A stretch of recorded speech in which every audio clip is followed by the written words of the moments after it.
ESPN College Football is presented by Vizio, and we welcome you to a beautiful Saturday setting here in Lawrence, Kansas at Memorial Stadium. It's the Big 12 opener as the West Virginia Mountaineers come to town, a record of 2-1 against the Kansas Jayhawks, who play host at 1-2. So glad you're here with us, Mike Cousins, along with the quarterback, John Kajemi.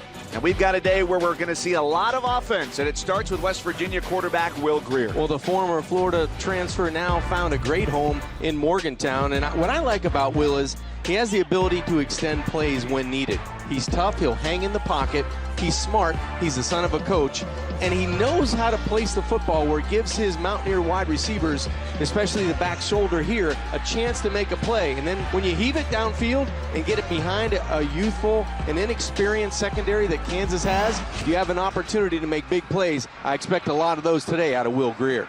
Dana Holgorsen has given up play calling duties, but make no mistake about it, his fingerprints are all over this offense. His teams have averaged 37 points a game since his days back at Texas Tech in 2005. On the other side, in year 3, trying to turn things around here at Kansas, David Beatty, 3-24 since taking over as the head coach. The Mountaineers, winners of the coin toss, they defer. And Evan Staley puts it in the air, 1st and 10 at the 25-yard line. Coming up for the Kansas offense that's got another great arm leading the way, who started his career at Washington State, the quarterback Peyton Bender in year number 1 with Kansas. What I like about Peyton is his quick release. I like the way he delivers the ball. I like the way he handles himself at the quarterback position. He's already over 1,000 yards in just 3 games, and what he needs to do is protect the football today against a stingy Mountaineer defense that can be opportunistic when you don't place the football where you like it, and the timing in the pass offense needs to stay up. You can't have that pass rush derail Bender and company in what they want to do down the field. And there's movement on the line before the first snap. Start by number 77 of the offense. It's a 5-yard penalty, and it's still first down. The left guard, Andrew Tovey. Well, Mike, you never want to start going backwards, and 1st and 10 is tough enough against a Mountaineer defense. Now you've got the ball back at your 20-yard line, 1st and 15. Kansas offense that's averaged 32 points a game over its first 3 games this year. 1 up and 2 down, and off to the left side, and right near the first down marker and past it, Khalil Herbert takes it on the ground. The sophomore, with his 23rd carry of the year, makes it a good one, a gain of 18. Explosive play, and Kansas will go tempo right away in this football game. Expect that all day from this offense.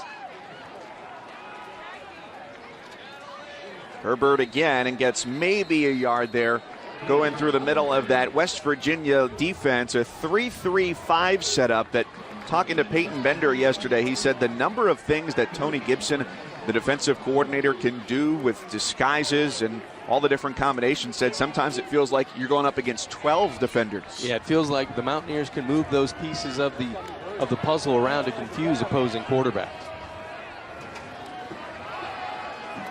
Give to Herbert again. He splits through the middle, has another first down, and is taken down at the 40-yard line.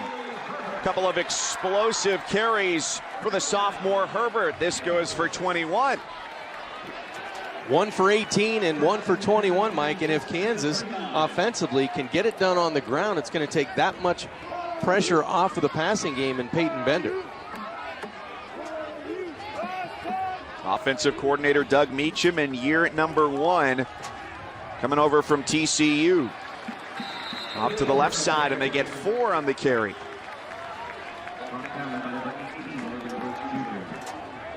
Doug Meacham's just a different guy. Talking about how he got into coaching. He said, you know what? I was ready to go become a ski bum in Colorado. Got an offer to become a GA, and is now, was very much a sought-after offensive coordinator, but goes way back with Jayhawks head coach David Beatty, which is part of what led him here to Lawrence. Taylor Martin off to the left side, a hesitation, And goes out of bounds inside the 30-yard line. Just the 6th carry for the junior from Fort Worth, Texas. Was a little banged up the last couple games. You can see the stop and start acceleration that Taylor Martin has. He stopped flat in his tracks, close to the numbers, was still able to accelerate around a couple of white jerseys for the Mountaineer defense and make a positive from a negative to a positive, and now a 3rd and short for Kansas. And Martin stays in the game with the Jayhawks in the pistol. Going to the right side, swarmed by defenders, and on 3rd and short, didn't do enough to get the job done. Credit Kazir White, the spur linebacker for the Mountaineers defense. He's in the backfield, and I believe the offense is going to stay on the field here, Mike, on 4th and probably a little bit more than a 1.5 yards to go. Like the aggression here with the 7th play of the drive coming up for Kansas. They've all been on the ground. You know you're going to have to score points against the Mountaineers. You might as well go for it here from the start to finish. And it's Herbert in the backfield. He gets the carry, plunges forward, and gets the first down for the Jayhawks. And the fans love it in the early going as he stopped at the 24. What I've been so impressed with in this opening drive, you start with a penalty, they really kept the football on the ground. They're doing it by running the football and winning the battle at the line of scrimmage. 7 plays, 7 rushes. Play number 8 as Bender has plenty of time to go to the air and makes the veteran move with nobody open, overthrowing and going out of bounds. Great decision by Peyton Bender there. You don't want to kill the momentum of a drive by forcing the football into tight coverage. Only a 2-man route, nothing there. He throws it away, comes back on 2nd and 10 for his head coach, David Beatty. Bender spent 2 years at Washington State, 1 year as a redshirt, and was a backup to Luke Falk in 2015. Played in just 5 games there. And now here in his opening season in Lawrence. Another run down to the 15-yard line. So they're sneaking right through the defensive line of West Virginia, and Herbert has been the point man on the drive. One of the things I love about Herbert is the way he finishes runs. He will punish defenders coming up to make tackles, and that's a sign of a really downhill, tough running back. 61 rushing yards on this drive, Mike, and they're grinding it out against this Mountaineer defense. Another 3rd and short. Tight coverage from the Mountaineers defense. And Herbert gets the call again.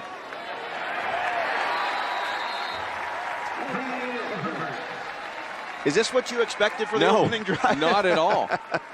You know, when you have air raid tagged on your offense and you expect the ball to be going out with frequency, you don't expect the dominance on your opening drive on the ground. 10 plays, 4 first downs. They've been gashing West Virginia with big plays. 1 for 18, another 20-plus yard run on this drive.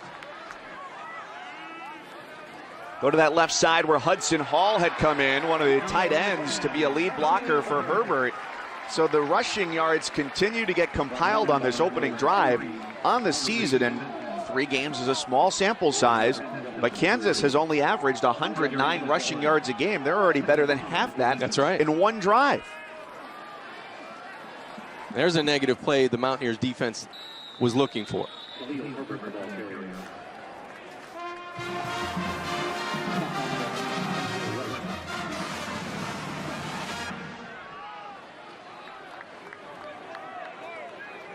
So another 3rd down and short for Kansas.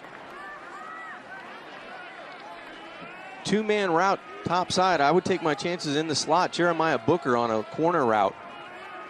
And Steven Sims to the top of your screen. And Bender gives it up for Herbert. Spotted down at the 6-yard line. So another 4th and short situation. And I think the offense is staying in the football game again with the ball inside the 10-yard line. That call tells me that David Beatty and offensive coordinator Doug Meacham said, we have 2 downs to make 3 or 4 yards, and we're going to do it on the ground. And it's Martin in the backfield for Kansas. That flag comes in. A false start by number 76 of the offense. It's a 5-yard penalty, and it's still 4th down. And that quickly changes things for the offense. Without about a yard to go for the first down, Gabriel Rui, the senior place kicker, comes out onto the field. Well, a couple of mistakes pre-snap set Kansas offense back a little bit, but a very impressive drive to open up this game if they can come away with 3 points.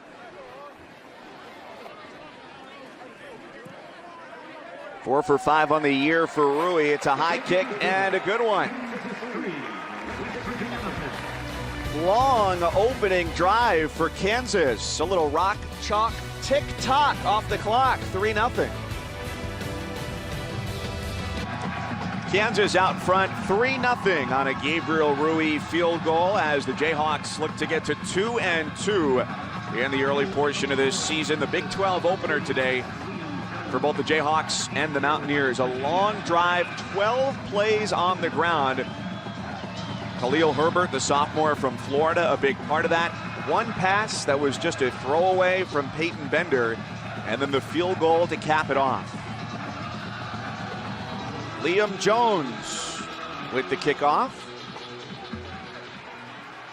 And here comes West Virginia with a bounce across the 25 for Marcus Sims. And our first look at the Mountaineers offense today. 46 points a game for this unit, number 15 in the country through 3 weeks. Well, they can definitely throw the football on the perimeter, but what I like about West Virginia is they have the ability to run the football with Justin Crawford. So Will Grier, playmaking quarterback, he can extend plays, he can protect the football. 11 touchdowns, only 2 interceptions, and 105 attempts. So this is a guy that wants to protect the football, but he will try to go over the top. West Virginia goes on the ground on first down, and it's Crawford who splits the defensive line, gains a dozen, and has a first down. We'll see tempo from both of these offenses, and we'll see a heavy dose of running the football from the Mountaineers and Justin Crawford. Grier is on the move, nearly taken down, and he slides for a loss. He does get out of the pocket quite a bit, has some elusiveness to him there, but had nowhere to go on first down. Good pressure by Dorrance Armstrong. He's the main cog in that defensive front seven to be able to put pressure in the pocket and harass Will Grier this afternoon.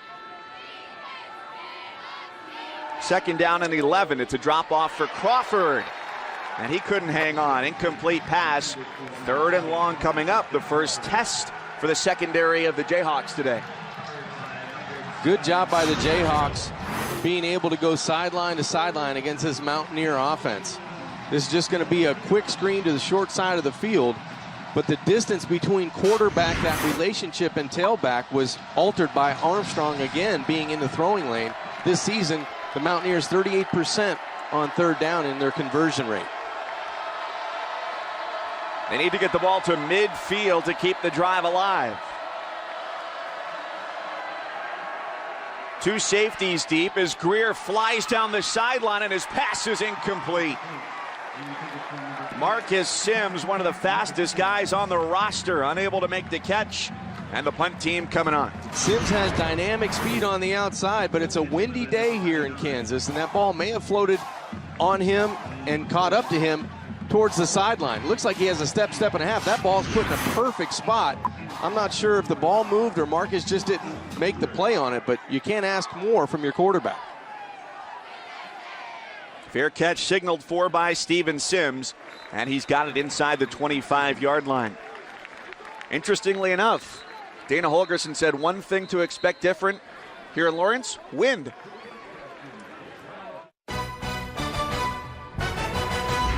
ESPN College Football is presented by Vizio, maker of award-winning 4K displays, and in part by Burger King. Check out the bold taste of the crispy buffalo chicken melt with crispy chicken and tangy buffalo sauce. Kansas and West Virginia here in the first quarter. That opening drive for the Jayhawks, 12 runs and 74 rushing yards for a team that averages 109 on the ground per game. And now as they get the ball for the second time today and with the lead, we'll see if they can keep that up here. They held it for better than 6 minutes on that first drive and limited West Virginia to a 70-second drive and a 3-and-out. And right back to Khalil Herbert, who navigates toward the sideline and picks up 6. Good open field tackle by Kenny Robinson, but Khalil Herbert is doing a great job of putting this Kansas offense in nice second and medium situations. Season numbers there. Today, 76 yards, almost 7 yards per touch for the sophomore running back. Couple blockers in front. He's got a first down and then some. Why go away from him?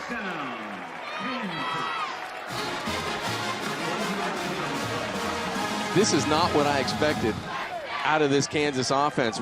Herbert again, a huge play, 11 yards on the ground, and they continue to use the clock and be productive on the ground against this Mountaineer defense that has a tendency to move around and make it difficult to identify. But right now, the Jayhawks offensive line having their way with them.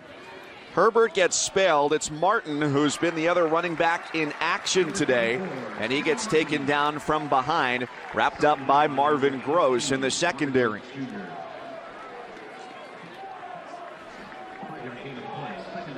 Good 1-2 punch in the backfield with Martin being able to come back from an injury and spell Herbert in this football game early.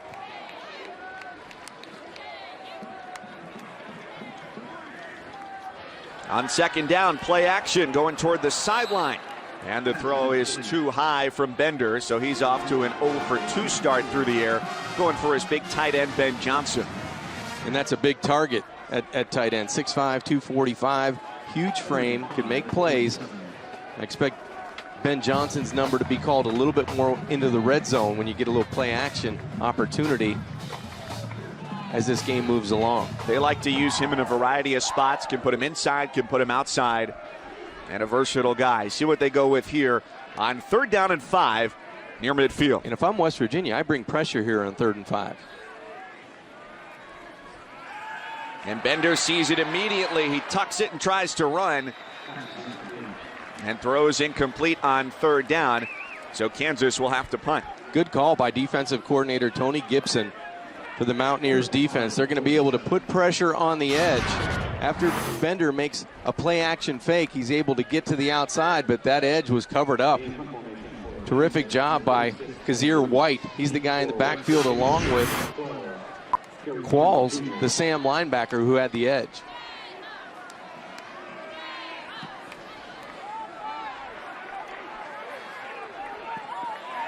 A bounce inside the 10. Can the Jayhawks get there? Oh, just a little bit late.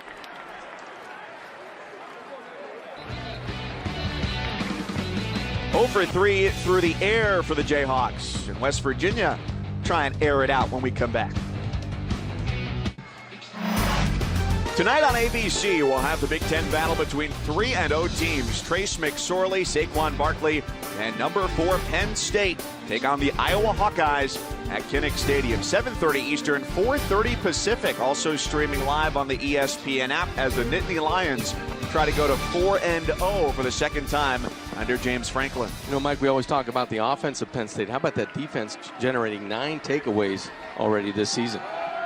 Good start, something that the Jayhawks have tried to do, and they took away a lot of opportunity on the opening drive for Justin Crawford, Will Greer, and the Mountaineers, forcing them to go 3 and out, and they're just a gain of 2. Sneaking through the middle of that defensive line as Crawford gets out past the 40-yard line. Well, that's the workhorse for the Mountaineers. 24 yards there on second down for number 25. That's where the Mountaineers want to live. Big plays, and they don't care how they get it, on the ground or through the air. Just chunk yardage plays to make this game move along and get some rhythm on offense. The Mountaineers moved so fast that the chain gang was still catching up, and they couldn't snap the ball because the chains weren't set. Toss right to the sideline, one-on-one coverage as Karan White, the redshirt senior from Pennsylvania, makes the catch. That's a guy you'd love to have on your team, a grown man. He is 24 years old. And he's a guy that can make you miss on the outside. That was a good open field tackle by defense, the corner for the Jayhawks. Who's just a true sophomore. So a big age difference. And across the middle, another toss and catch, as White has the catch for the second straight play, and all of a sudden a couple of bursts down the field. West Virginia's got it at the 31. And they're going tempo. That's what they're at their best, when they're moving the football with tempo on the outside. Crawford down inside the 25-yard line, the primary ball carrier so far for West Virginia. Leading the Big 12 in rushing, has had some big games, all three over 100 yards to start this season. And he finds room again, cutting down toward the 10-yard line for the Mountaineers. Touchdown saving tackle by Derek Neal, but the Mountaineers now at the 10-yard line, knocking at the door. Attacking and doing it with a plan here. Crawford gets upended and taken down by Bryce Tornade in the safety. So Crawford gets a breather here, and Kennedy McCoy fills in for him. And there's some confusion on the Kansas defense right now, trying to get players on and off the field.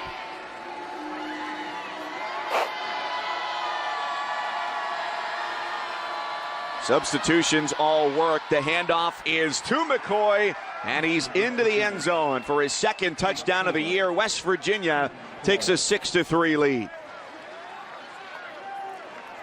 Well, after seeing huge plays in the running game from Justin Crawford, Kennedy McCoy, the sophomore, takes it in for 7 yards. A terrific job by the offensive line of the Mountaineers, being able to provide some running room off that right side. And let's credit Elijah Wellman, the fullback. He gets a really good angle block at that second level that allows McCoy to get into the end zone. Mike Molina with the extra point. And he's got it. Perfect. 71 for 71 in his career. Quick drive for the Mountaineers, up 7-3.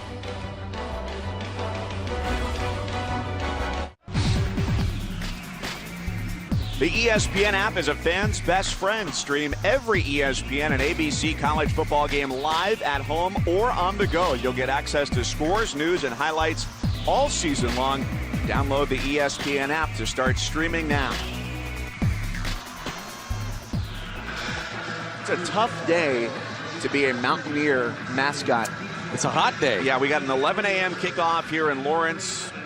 It's a little toasty outside. Notice no cap for him today. I'm sure he brought it. He has it always on. With West Virginia, they move so fast it wasn't time to put the hat on. Down the field quickly, and Kennedy McCoy with a touchdown run from 7 yards out. Steven Sims on the return. Would have been better not coming out of the end zone, as he doesn't reach the 15-yard line there for the Jayhawks.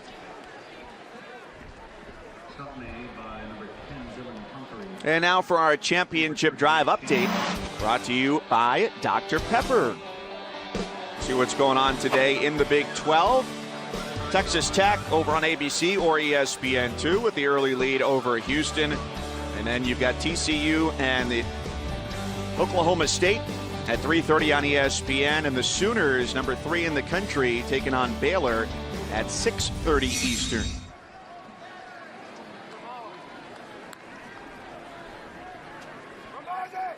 So a 12-yard difference there by not taking that touchback. Sets up not so great field position here for Kansas on this drive as they trail 7-3, and Peyton Bender making an infield practice on the sidelines.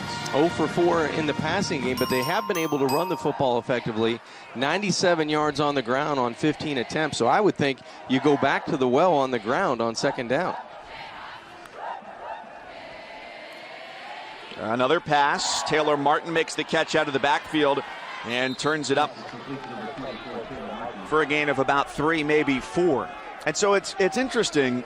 do you think sometimes that offensive coordinators might overthink things and say, well, all right, we went with all these runs on the first drive. Now let's try the pass just to see what we've got, even though the running game works so well? Yes, I do. Mike, you've got all these plays on your call list, but in that first drive that was so successful, you probably ran 3 or 4 plays. An injured Mountaineer for the third down snap, and it's Kaiser White, the senior in the secondary. Peyton Bender is a guy who's got a very good skill set and comes here after spending last year at Itawamba Community College in Fulton, Mississippi. And he says, Fulton, Mississippi, there is school, there is football, and that's it. And that's it.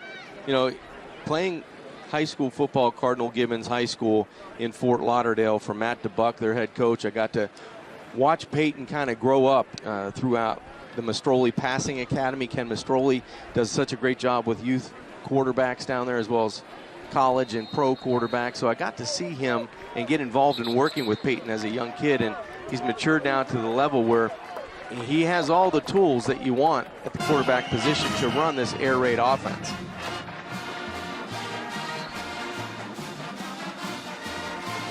White, a guy who came over from junior college as well, and he's on the sideline at least for one snap as he gets evaluated, and Bender and the offense go back to work on 3rd down and 6 from their own 17.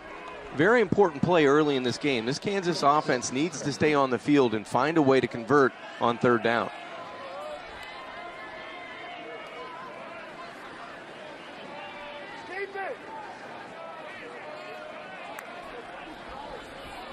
The Mountaineers bring 7. Bender gets rid of it quickly. He's got a catch, and he's got a first down for Tyler Patrick. And the Jayhawks find a way under heat to move the chains 15 yards on 3rd down. Smart play by Bender. He held his snap count. He knew where West Virginia was bringing the pressure and went the opposite direction. There was a stunt down the middle. They brought pressure from the secondary. He found his one-on-one matchup to the wide side. And they get set very quickly and go back to Patrick along the sideline. So both teams are getting right to the line of scrimmage, and after a big play, making a quick snap. Both of these teams rely on tempo to keep opposing defenses off balance, and that's why I think they create so many big plays offensively. It's tough to get lined up and set up if you're a defense facing either one of these offenses. Martin squirts through the middle and gets cut down across midfield. Nice run with some explosiveness. Mike Daniels stops him, but not before he runs for 19 yards. Well, how about the 1-2 punch of Herbert, now Taylor Martin, the talented junior running back. Right down the middle. Good alert run, rushing away from pressure.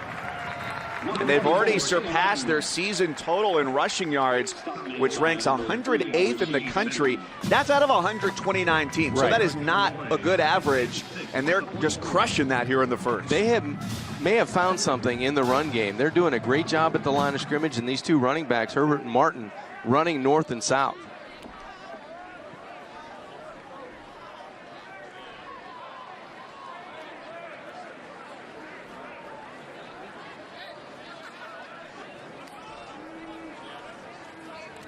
West Virginia shows pressure as Herbert goes off to the left side. If he had slipped one more tackle, that could have been a very dangerous situation. And Kaiser White, who went off the field a few plays ago, back in the game, is there to stop him. And here comes tempo on 3rd and short. And a toss for Herbert. Just shy of the first down marker, trying to catch the Mountaineers off guard inside of 1 minute left here in the first quarter. I think the offense stays on the field and you go for it again on 4th and very short. Bender under center. Will we see him look to sneak? Procedure again on the left guard, Tovey. That's a killer.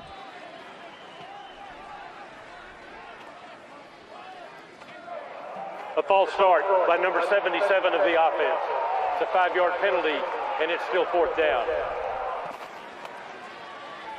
Second time in the first quarter that Tovey, the left guard, has been called for a penalty, and it's hampered them in very short yardage situations. They were going to go for it on 4th and goal, ended up having to kick a field goal. We're going to go for it here in plus territory, and now there's a decision to be made.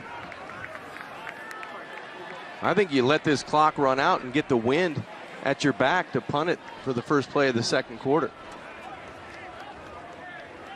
So we'll see what Doug Meacham and the offense come up with heading into the second quarter.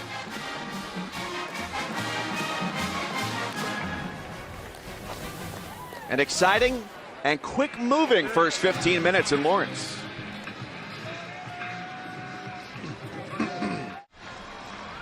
Just a 4-point game, and the decision became a little bit easier for Kansas head coach David Beatty about what to do on 4th down as they get set to punt here to open the second quarter. It was a 5-yard procedure penalty that set them back. Still an interesting choice here, though, that they had to make because they're on the West Virginia side of the field. They know West Virginia can move the ball, so you got to imagine that you want to limit as many opportunities as you can for the Mountaineers. Well, it's been the mistakes on 4th down that has forced them to kick the football, once on a field goal and now here in the punt that goes into the end zone. So the net isn't great for Kansas. 2 punts and 2 touchbacks for the Jayhawks. Will Greer and the offense back to work here for West Virginia after they moved it real quick down the field on the last drive. Greer out of Davidson, North Carolina. Ton of passing yards there and a great start in 2015 with the Florida Gators. Was suspended because of PED usage. Would have cost him half the year of 2016 had he stayed there. So he decided to go sit out all of last year and go to West Virginia. And they get a very mature guy, 22 years old, married, a dad, hands it off to Justin Crawford on 1st down, and it's been a very good match for Dana Holgorsen, Jake Spavital, the first-year offensive coordinator, and Greer. Well, he's fit this offense perfectly. He has the mind that you want in this offense. He makes good decisions, and he has a running game to lean on when he calls on it. And a very strong arm, and all day to throw, going to the sideline. Too tall for the 6'4" David Sills, who's come on as a very strong option at wide receiver. Now 3rd and 7. Another 2-man pattern, which is odd to see in this air raid offense. You go out and you try to flood the zones with multiple choices for your quarterback, and on 3rd and medium, he's going to have to make a play here on 3rd down. 0 for 1 today, converting in this situation. The Jayhawks drop 7. Greer has an option. He likes it. Sills, and this time the completion is made out near midfield. Nice call by Jake Spavital. A switch route to the short side. You get your outside receiver coming down the hash, and a good throw over coverage by Will Greer.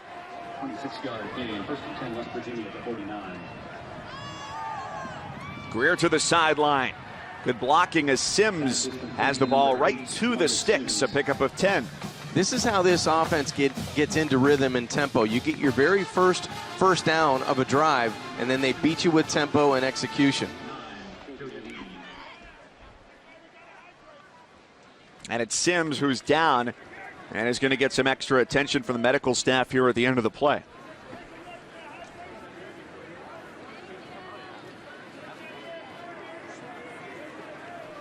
Sims holding that left lower leg. It looked like above the ankle. He came into this game with 5 catches, but 2 touchdowns already. One of the many solid options for Greer, and we talked about how he's been a good fit here as well.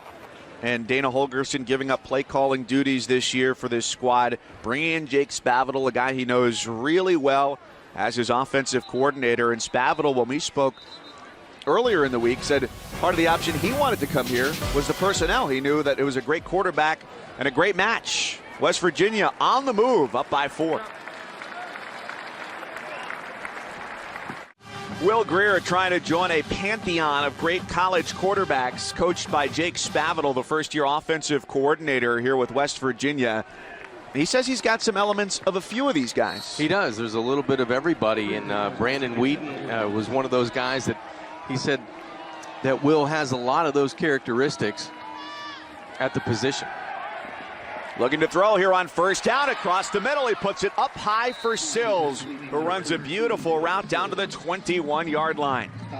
That's two big-time throws in a row by Will Greer, just anticipating the coverage. It's bracket, it's over and under, and he's got a big window to the middle of the field, so he leads Sills right to that window. Terrific job. And the Sills show keeps on rolling.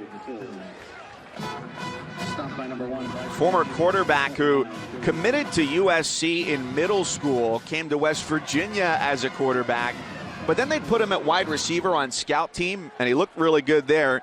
Still wanted to play QB. Ended up at junior college last year. Didn't end the way he wanted.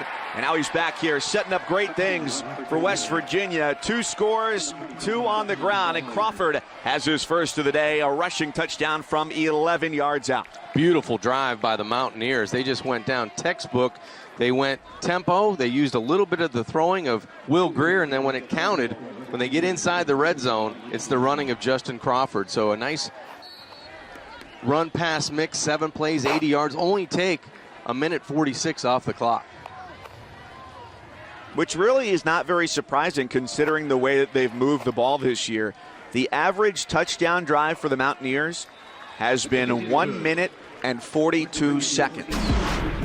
So right on target as they take a 14-3 lead. It's amazing how West Virginia does it through the air, but when they want to score points in the red zone, they go to their running back, Justin Crawford, for the 14-3 lead. Brought to you by Subway. The Autumn Carb Turkey is a home run, or a touchdown, or another successful sports thing. And Dr. Scholl's massaging gel insoles. Allen Fieldhouse, where coming very shortly will be late night at the Fog, the season kickoff for the Kansas men's basketball program. Football team right now down 14-3 back here at Memorial Stadium against a West Virginia offense that has struck and struck quickly. A last scoring drive under 2 minutes, which is what they've done to many a team so far this year.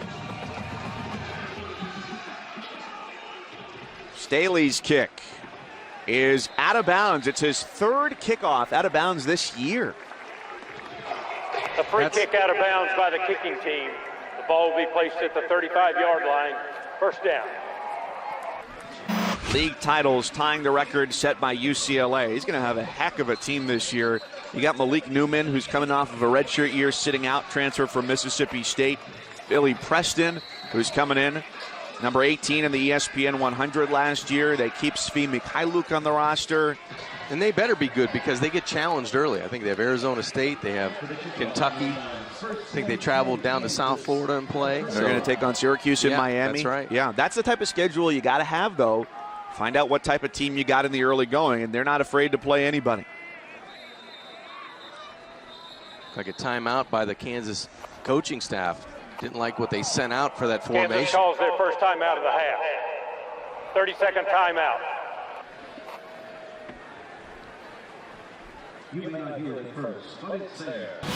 Today over on ESPN, a couple of the biggest games of the weekend. 3:30 Eastern in the Big 12. Number 16 TCU takes on Mason Rudolph and number 6 Oklahoma State, which is won 5 of 6 since the Horned Frogs joined the conference. And then in the SEC, the Battle of the Bulldogs. Number 17 Mississippi State against number 11 Georgia. Both games also streaming live on the ESPN app.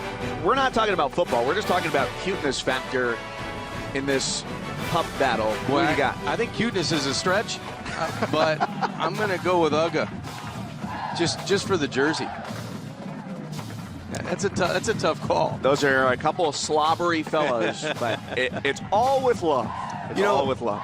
You look at this game, 14-3 right now, West Virginia in command, but the way Kansas started this football game, they were running the football, they were doing the things they need to do. They need to stay out of their own way. 2 fourth down false starts.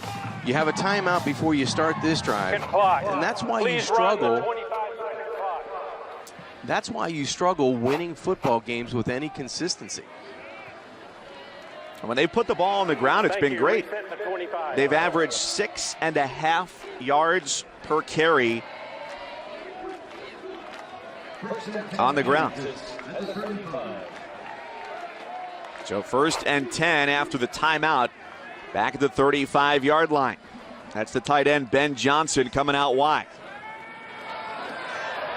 And they're going to set up for some trickery, looking downfield, the ball hanging in the air, and it ends up incomplete. Steven Sims let it fly, and Martin, the running back, was his intended receiver. Add that play to the list of mistakes and miscues that take points off the scoreboard. This is a touchdown. Good formation. You have it perfectly set up. Sims, all he has to do is put a little air under this thing, but you have your running back and Taylor Martin fall down. All he has to do is catch it and fall down, and you've got the ball at the Mountaineer 30-yard line. So they've got to reset quickly, go to the air, and the pass is tipped off the hand of the true freshman corner, Kenny Robinson. And it's been simple things so far. You mentioned those 2 fourth-down penalties. That one right there, a player tripping, and it's a totally different game. It's mental mistakes with the offensive line. You take a kickoff out of the end zone with hesitation. You get the ball inside the 15-yard line, and then you miss an opportunity for a huge explosive play on 2nd down. So 3rd down, Sims. And not enough for a 1st down. And to add on to the list, not to pile on to Kansas, but there have been numerous opportunities here. You have a pre-snap timeout. That's right. Right there to start the drive. So you take away one of your timeouts just 2.5 minutes into the quarter. You know, I think what Kansas needs to do, go on the sideline and say, hey, how did we start this game? How did we get points on our opening drive and take so much time off the clock, keep the football away from West Virginia? It was running the football and getting back to the basics. Marcus Sims, a dangerous returner. No opportunity here as he's inside the 14, but he showed off last week what he could do. Almost took the opening kickoff back for 80 yards. So they know what they're faced with there. An 11-point game in Lawrence.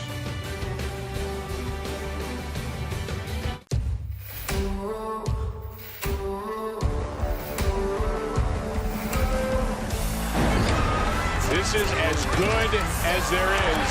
He got it. Here comes Harper. Got him. What a play. Incredible. And they got him.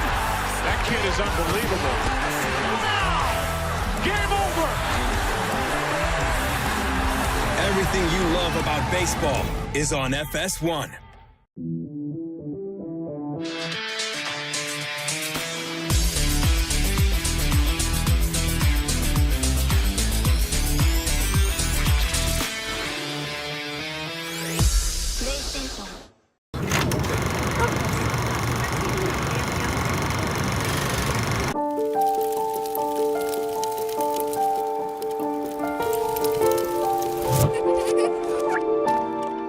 Did you know parking over tall, dry grass can spark a wildfire? Only you can prevent wildfires. What happens when you take the biggest stars, pour them a cocktail, and sit them next to Andy? Are you dating? Are you dating?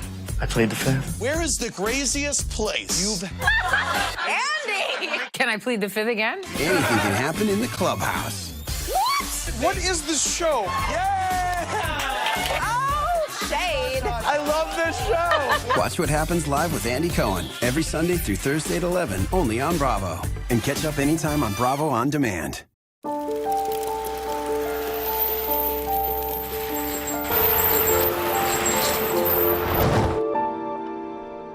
Did you know dragging chains can spark a wildfire? Only you can prevent wildfires.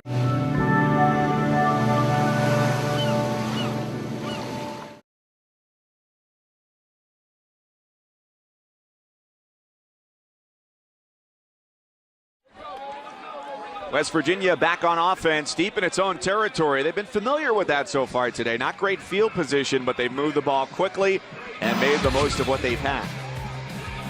Explosive passing plays down the field, good red zone running. And you can see the starting position, the 27, twice on the 20. But both times they started at the 20 resulted in 80-yard drives and touchdowns.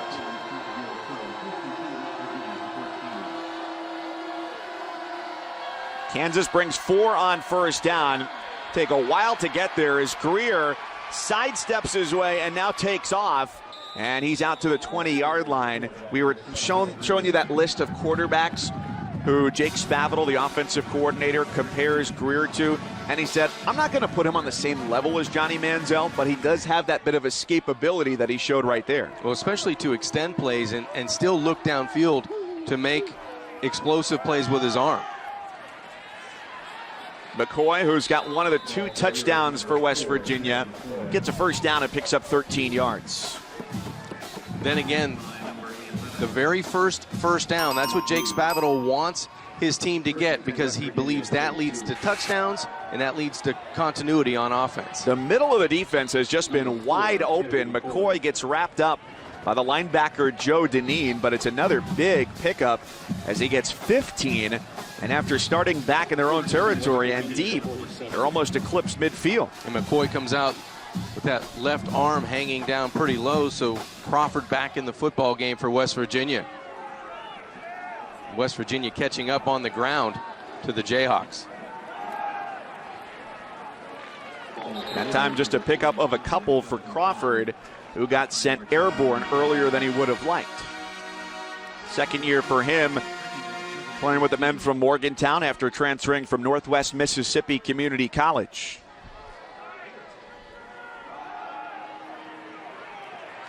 And he's quickly bottled up along the line. Just talk about the life experience you have in the backfield between Greer and Crawford. Both guys who are married. Both guys have at least one kid. Will Greer has a daughter. Justin Crawford married his wife Kenya. They've got 2 sons. Well, you get maturity, and that's at the 2 positions in the backfield that are handling the football the most for the Mountaineers, quarterback and running back. And now a 3rd down and 6.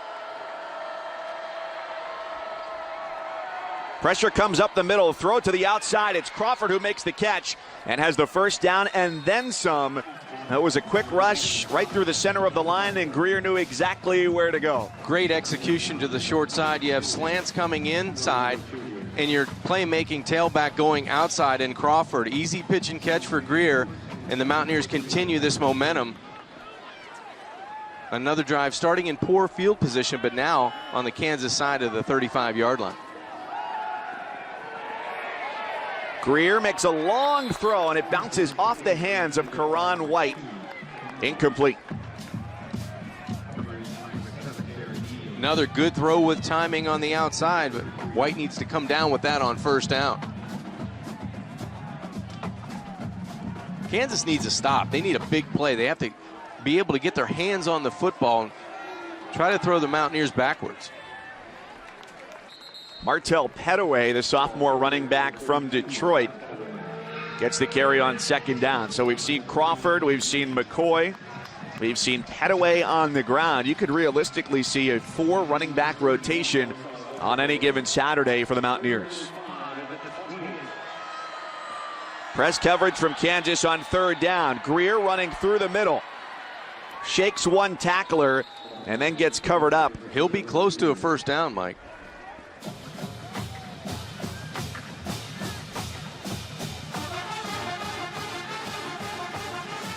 And he's got it. First down, West Virginia. Another ad-lib play from Greer, being able to extend plays and use enough athleticism with his legs to keep this drive alive.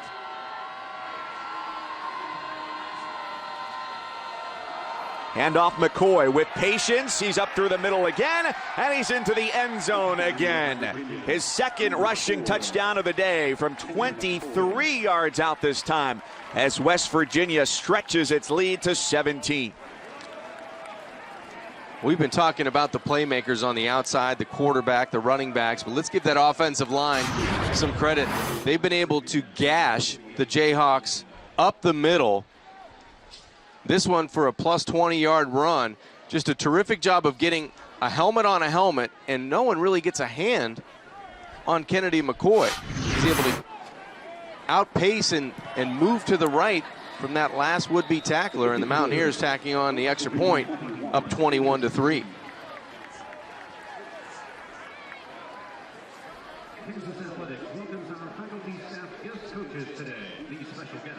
8:56 here left, 2nd quarter. West Virginia almost halfway to its scoring average of 46 points a game.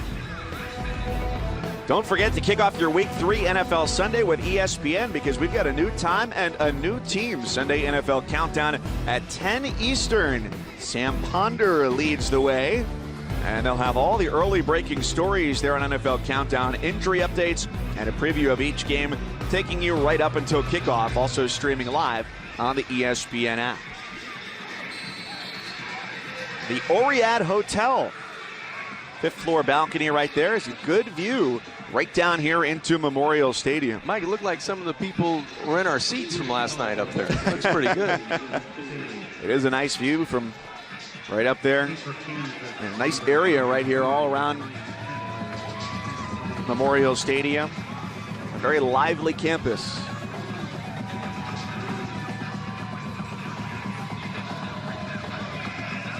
So Staley's got it teed up with West Virginia leading Kansas 21-3. And after a kickoff out of bounds, he sends it right between the hash marks.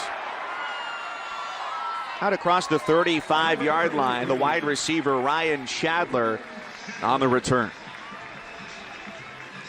Well, West Virginia's been able to do what they want offensively, and they haven't had great field position. But head coach Dana Holgerson likes what he sees from the Mountaineer offense. 10-play drive, 8-play drive, 3 plays of at least 80 yards or more, all resulting in touchdowns. So they've been able to finish. They've been able to start well, get that very first down of the drive, and then finish with inside running between the tackles.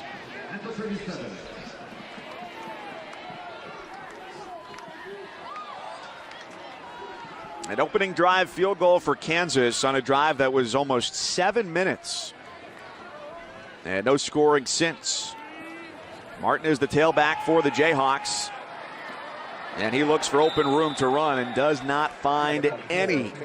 Nice open field tackle by Giovanni Stewart, the sophomore safety. Well, not only has the Mountaineers offense got on track, but it seems like the Mountaineer defense has settled in after that first drive. And they're pressed up here on 2nd down with just one safety back deep. Herbert is drilled into the ground. 2nd straight play for Stewart. He is finding his way to the ball quickly. In both plays, the Mountaineers have been able to get penetration behind the line of scrimmage, and Stewart has been on the tackle on both 1st and 2nd down. A little delay, some confusion in the backfield, and no confusion for Stewart finding the football.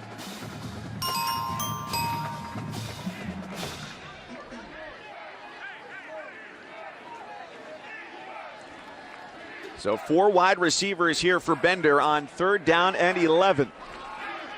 As West Virginia has seemingly figured out the running game that was very successful for Kansas early on. A near interception was heading right into the hands of Elijah Battle, and he got knocked away by Drayvon Askew Henry. That was going the other way, maybe for 6. Battle was just sitting there playing right field or left field in this situation. He's patting the glove, waiting for it to come in his lap. And it seems like Askew Henry comes from nowhere to break it up. This is going to be an interception, and it might go the other way for Battle. The cornerback was in perfect position. So as much as a good play can end up as a air quotes bad play there. That's right. For WVU, that's how it played out.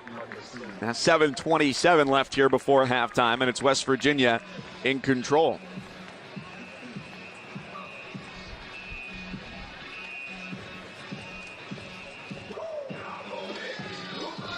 Today, ESPN is proud to support college football's celebration of educators across the country through the Extra Yard for Teachers initiative created by the College Football Playoff Foundation.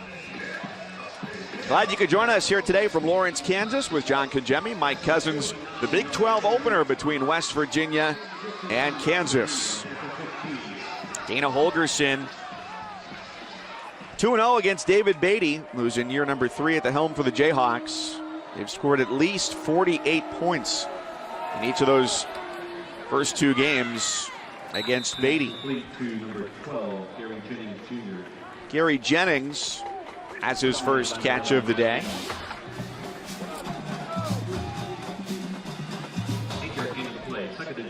Second down and 2 for West Virginia.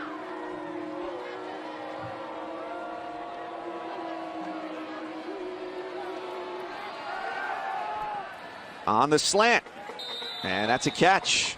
How about the reliable hands of David Sills? He's a big target, and so far he's been Greer's favorite. He's been good on the edge. He's been good coming into the middle, and he's been that safety valve for quarterback Will Greer. 9 of 13, 120 yards so far in the first half.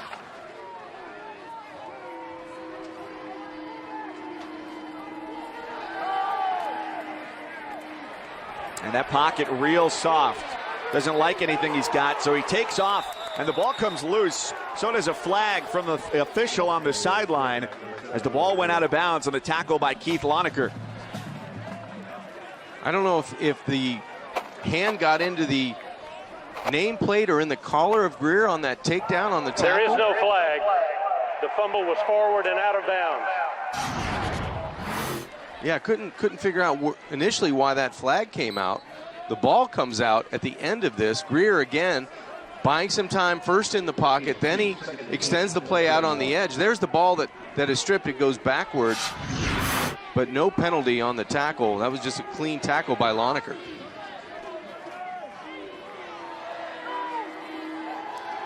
Greer with all sorts of time, and he threw just a hair behind Sills. That made the difference to bring up 3rd and long.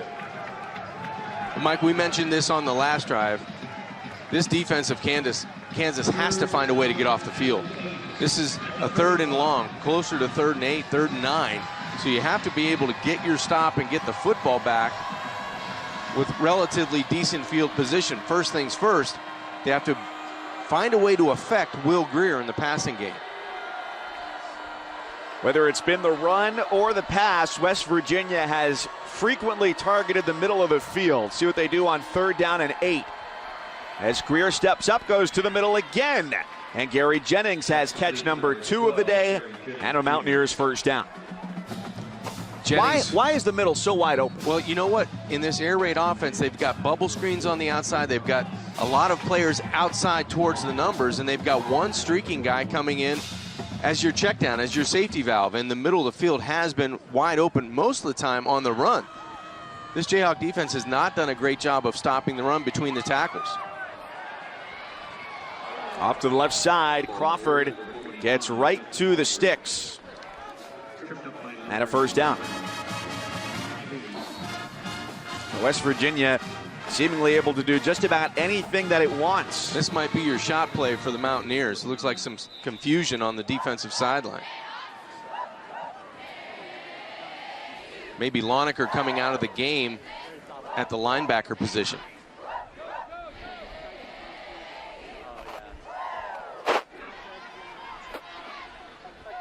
Kansas calls their second timeout of the half. 30 seconds.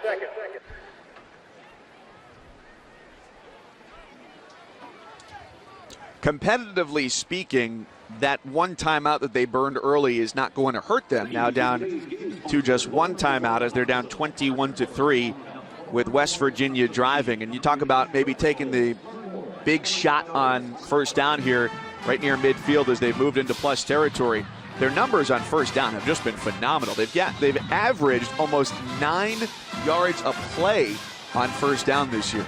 Well, today they've been phenomenal when they've been backed up, and they've got that very first down of the series. They've been able to go 35 plays, 16 first downs, and they've been the ratio of run and pass has been terrific, but more importantly, the explosive plays have been really good.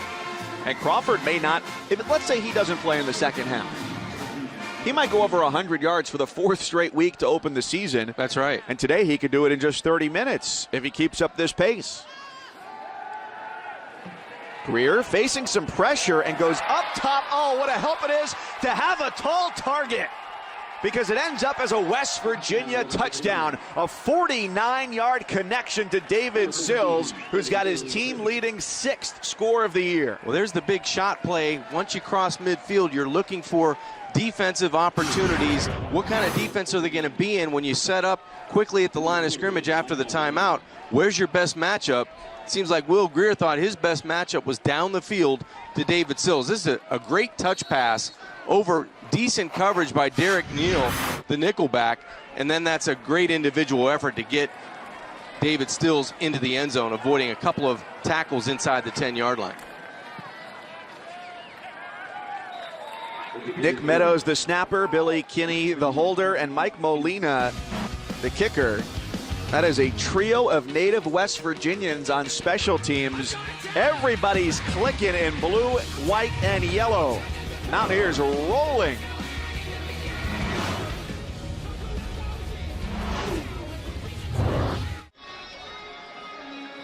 Uh-oh.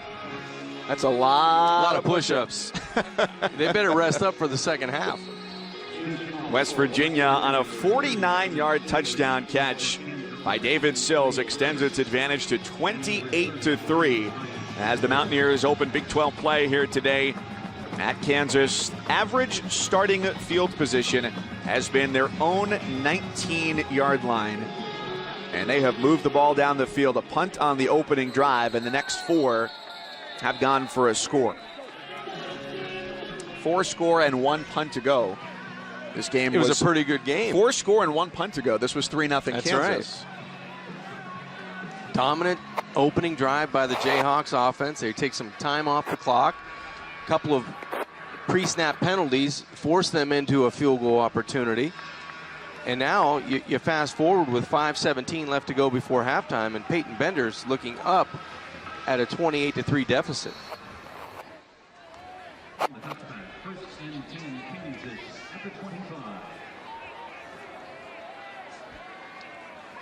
It's Herbert in the backfield. He tries the middle, and that's the type of success they enjoyed on the first drive and got away from over successive drives. Yeah, I'm not sure where that game plan went from Series 1 to Series 2, but you have to be able, no matter what the score is, they've been able to gain yards and have success on the ground.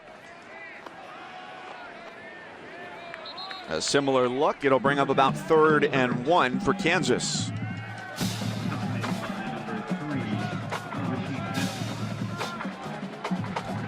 Jayhawks trying to win their first Big 12 opener since 2009. In peril right now against West Virginia.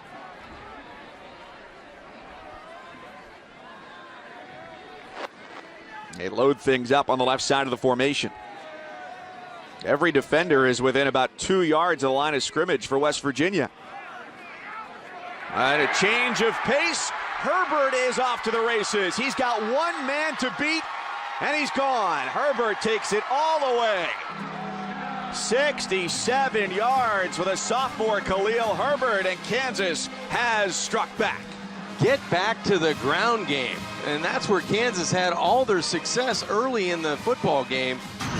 An explosive play by Herbert, 67 yards. He goes untouched, and the patience he shows behind the line of scrimmage. West Virginia has 10 players, could be 11, within 3 yards of the line of scrimmage. That one cutback and then the vision to find the hole and use that speed to get to the end zone.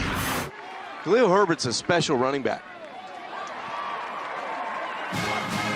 And he's shown plenty of ability over the first 2 quarters.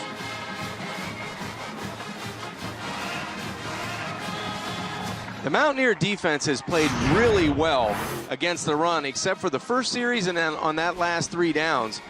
Benton on the outside, he's going to start in the middle, the linebacker, and he's going to scrape himself to the outside where he actually overruns the hole, and that allows Khalil Herbert to find the hole back to the inside and go untouched for the 67-yard touchdown. That was just a good read and patience by Herbert, and maybe some over-exuberance by Benton trying to make a play on 3rd down. He overruns maybe his run fit, and that leads to an explosive play on 3rd down and an explosive day for Herbert. Now the question will be, as Kansas goes back to defense, and a short respite for the Kansas defense, not usually a good thing, but a quick scoring drive, certainly they'll sign up for that any day of the week, is what will the secondary be able to do as West Virginia will get the ball back with plenty of time. Sims just outside the goal line, and stop with forward progress out of the 22-23.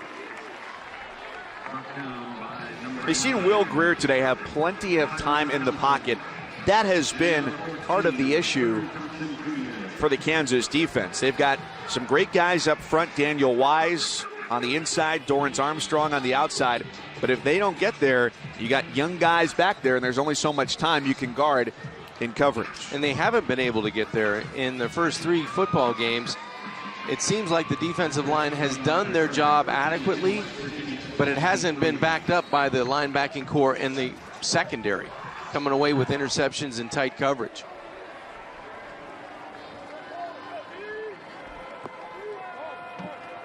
Greer's got 4 wide receivers on first down and smothering coverage over the backside of Sills, and a flag comes in at the end of the play. It looked like Hassan defense.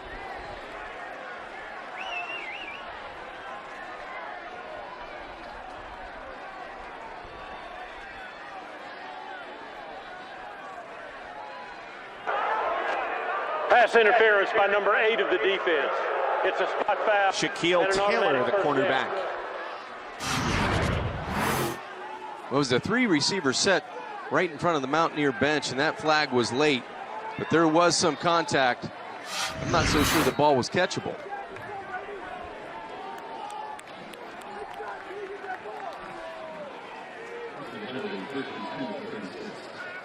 Crawford gets the carry and gets swallowed up right away by Joe Deneen, the mayor, the Lawrence, Kansas native, bursts through and hits him in the backfield. What a nice read by Joe Deneen. Last week struggled a little bit against Ohio on the road. He gives you everything he has on every play, but immediately beats the line of scrimmage and meets Justin Crawford a couple yards deep in the Mountaineer backfield. That's the type of play that Clint Bowen, the defensive coordinator, is looking for, but on a much more consistent basis.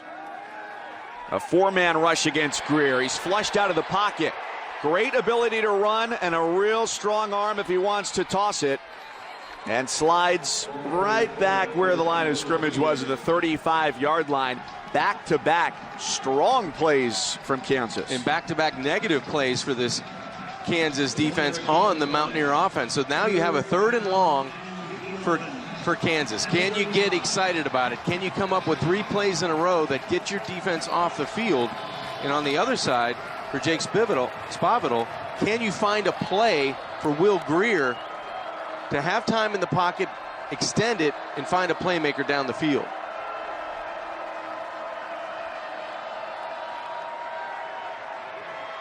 Greer, a dart, and the catch is made. It's a first down. Karan White set himself up, and it's out to the 48-yard line. Terrific job by Greer stepping up in the pocket. It allowed the timing to happen in the pass offense with White coming back to the football. Nice pitch and catch on 3rd down.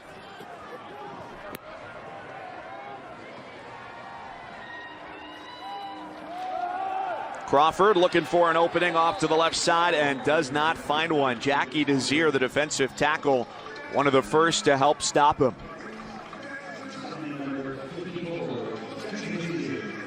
And this is exactly what Clint Bowen, the defensive coordinator, talked about with us yesterday afternoon. Get him to 2nd and 10, get him to 3rd and 8. But it's been those long plays, or I should say, the 3rd and 11, 12, where the difference has been made. We saw it on the last first down conversion, and now 2nd and 10 after no gain on first down. A quick toss to Jennings, and he's out to the 50-yard line.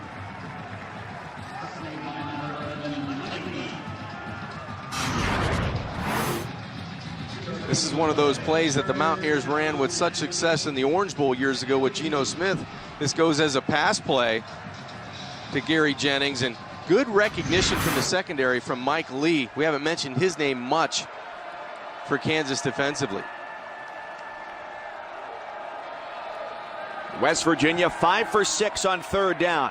Greer fakes a pass to the flat and looking for Sills again. That one incomplete.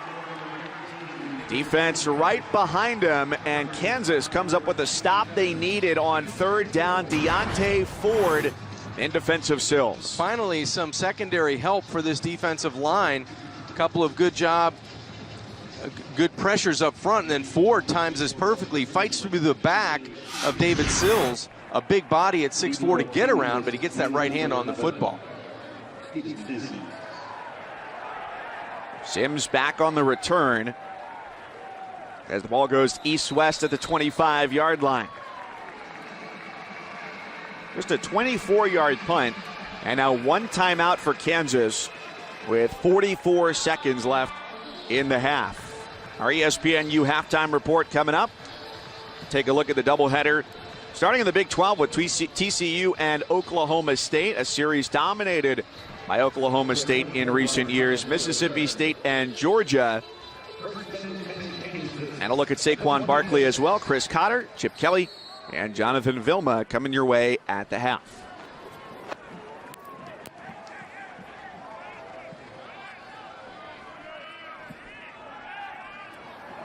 That ball is tipped, and it's intercepted. Mike Daniels going the other way. Touchdown, West Virginia.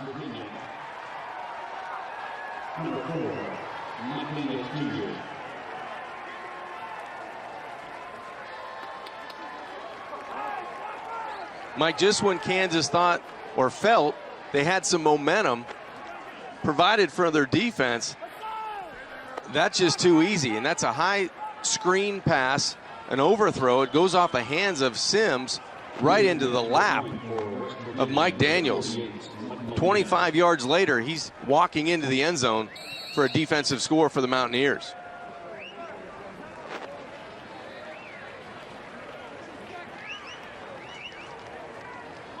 The extra point to make it 35-10. Well, just as quickly as wind went into the sails of Kansas, they realized they weren't nylon sails, but they were made out of loose leaf paper, and they crumbled pretty quickly. It did.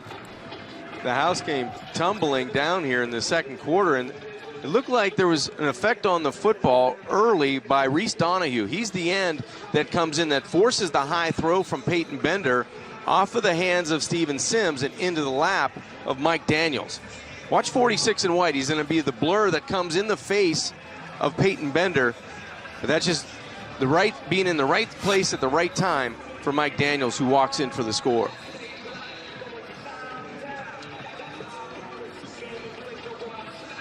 Kansas is going to get the ball back here. You can't imagine they're going to do anything except try and put it on the ground and send this one to halftime at a 25-point difference. Even more painful, too, with that score.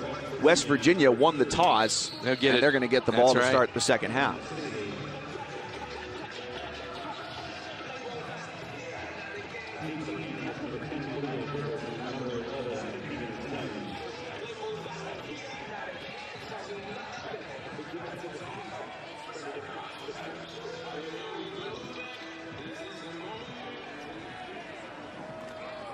From the 10-yard line on the return, Sims, the junior who was the intended recipient of that Bender pass that was picked off and was a West Virginia touchdown.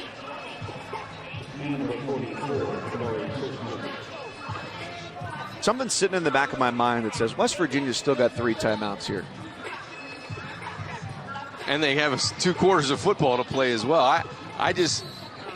It depends on the success on first down if you're West Virginia defensively. If Kansas is going to get 5-6 yards on first down, I think you just take it to the house and be content with 35-10, because Kansas really gives you no sign of being able to score repeatedly on offense. And Herbert finds some room on first down up the sideline and out of bounds to the West Virginia 48-yard line. Gain of 25 for Herbert, who's been the biggest spark today offensively for KU. Love the vision, strength, and burst that Herbert has out of that running back position.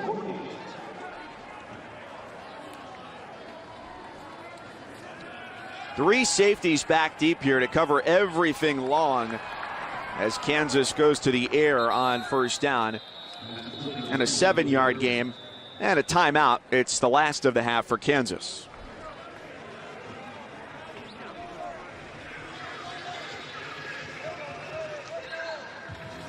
So now quickly into plus territory here. What do you do? Because if West Virginia keeps showing defensive looks like they just did with 3 deep, going long is going to be difficult. Well, you've got to be able to get a completion where it either moves the chains or gets you out of bounds, and you've got the wind at your back.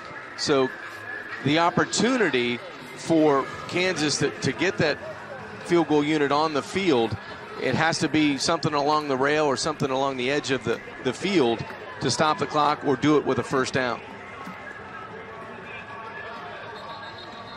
Khalil Herbert's had an unbelievable first half for a team that is down 35-10. 19 rushes, 191 yards. He's over 10 yards every time he touches it.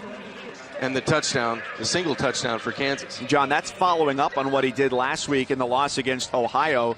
Equally 19 carries, but that was only 137 yards and 2 touchdowns. It's amazing the amount of offense that Kansas on the ground, how successful they've been. But the mistakes in the turnover and West Virginia's offense leading them to a 35-10 score.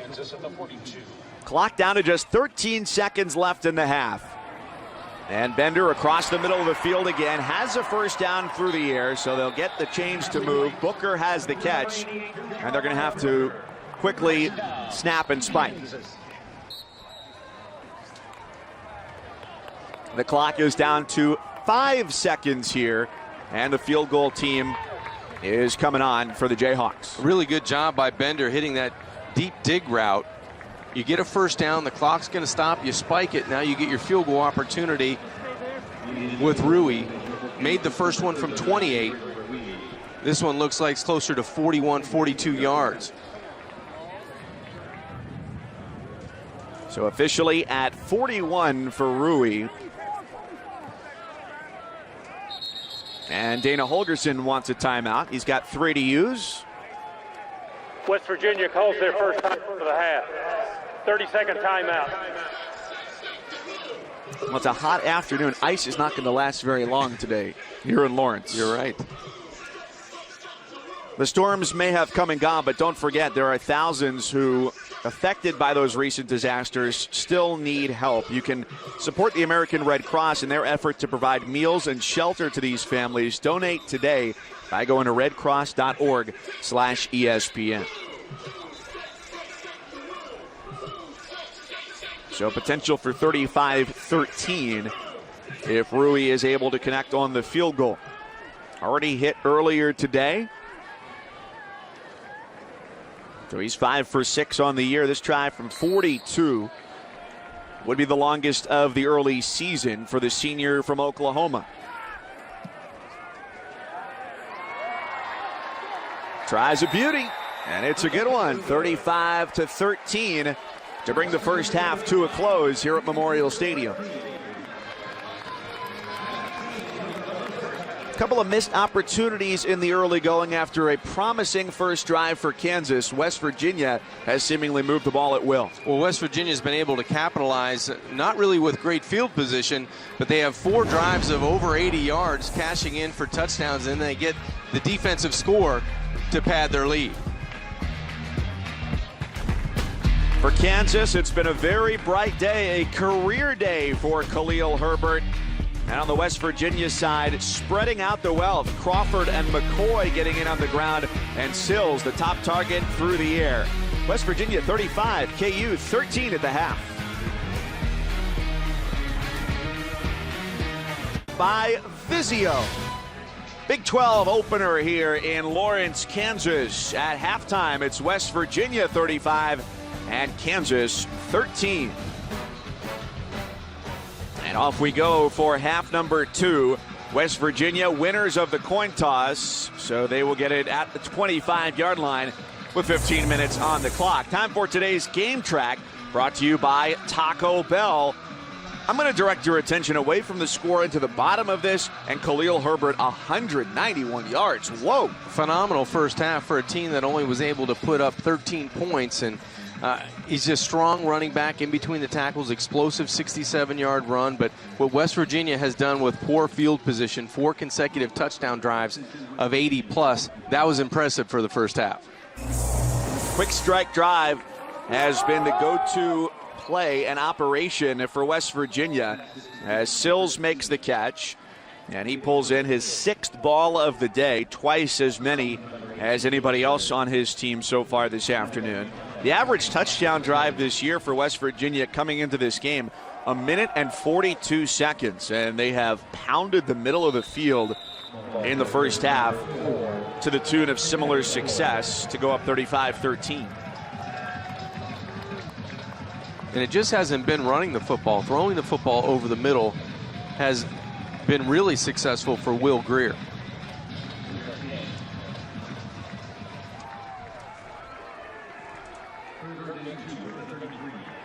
It's McCoy in the backfield for Grier. Out of the pistol, and he shovels it off to Sills, who turns the corner and trying to cut it back is sliced down, but does get the first down on a gain of 7. West Virginia does such a good job of getting that initial first down of their drives. They feel that propels them, gives them the confidence they need and the momentum to continue on down the field for explosive plays. Without Sills on the field, they run the ball. And Jake Spavital calls Kennedy McCoy's number again. A nice first half for him as he ran for 58 yards and 2 touchdowns. Got a bald eagle, Batman sign. Got a lot going on. A little bit of everything there. Photos there.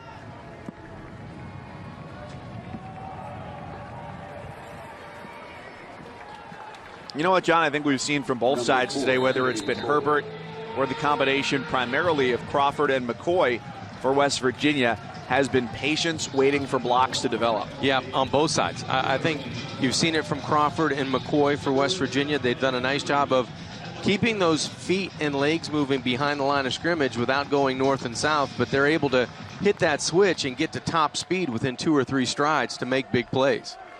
3rd and 3. As Sills goes in motion from the slot, now rolling out. He's got an option for Grier, who just throws it too low and behind him. With good execution, it's an easy first down. Instead, it's 4th down and the punt team's coming on. And that's really the first play I've seen Will Grier kind of rush something or not execute properly. This was an easy throw. You've got one defender on an island. He's a linebacker that's running outside, Joe Deneen. You've got him in between you and your favorite target, David Sills. And the first guy that knows he made a mistake or a physical error was Will Grier. Sims calls for the fair catch and takes it at the 11-yard line for Kansas. So they get what they needed. They had that pick 6 at the end of the first half that helped spread the margin for West Virginia. Now the defense gets a stop. We saw the run be successful to open the first half. If you are offensive coordinator Doug Meacham, where do you go? I go right back to the running game. Your best player on the field has been Khalil Herbert. He's done an excellent job, and there's been a tandem on that side. Taylor Martin's done a nice job spelling the sophomore running back out of Coral Springs, Florida. So you have a 1-2 punch in the backfield. Utilize those guys. It is indeed Herbert, but with not a lot of running room on first down. Marvin Gross, the redshirt senior, coming up to the line of scrimmage. And the play's blown dead. 1-yard gain of the play, 2nd and 9 at the 12. So Herbert 8 yards shy now of 200 for the afternoon. Came into the game with 147 yards over the first 3 for the mechanical engineering major. This could be the 3rd procedure penalty on Tovey, the left guard. False start by number 77 of the offense. It's a 5-yard penalty, and it's still 2nd down. At least it was on 2nd down. Most of the time it's been first down. It started the Kansas Jayhawk offense on 1st and 15, and it has to be frustrating for head coach David Beatty trying to get momentum and back in this football game, trailing so far 35-13. They fake the run to Herbert and a low throw out to the 15-yard line. And the pass is complete to Ryan Shadler, who gets the nickname Little Edelman.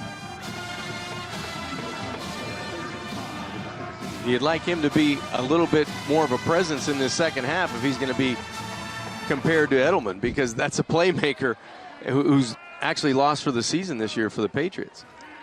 5'11", $191 for Shadler, the former track runner at Wichita State. It's a delayed 5-man rush, and the throw goes over the middle, caught by Tyler Patrick. He's a leading receiver today for Kansas with 3 catches. That was well executed. Tough catch over the middle. If I'm Kansas, I go right back to running the football. Go back to make this a drive. You don't have to get it all back here with one play. You'd love to get a quick score, but you've got plenty of time now in the second half to get back in to the rhythm that was working in the first half, and that was the running game.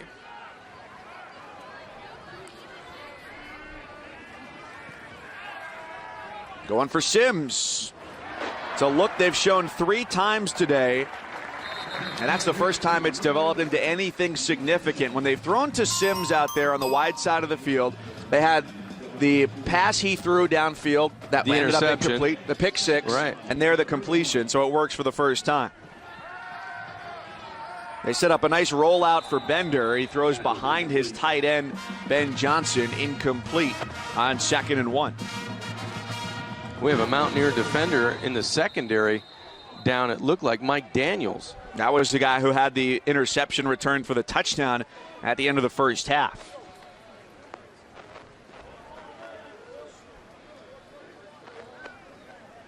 A senior from Miami.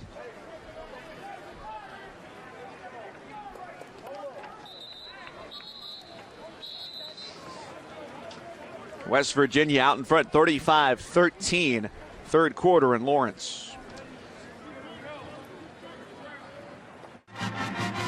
A sunny Saturday in Lawrence, Kansas. West Virginia and Kansas in a game that has featured plenty of offense so far.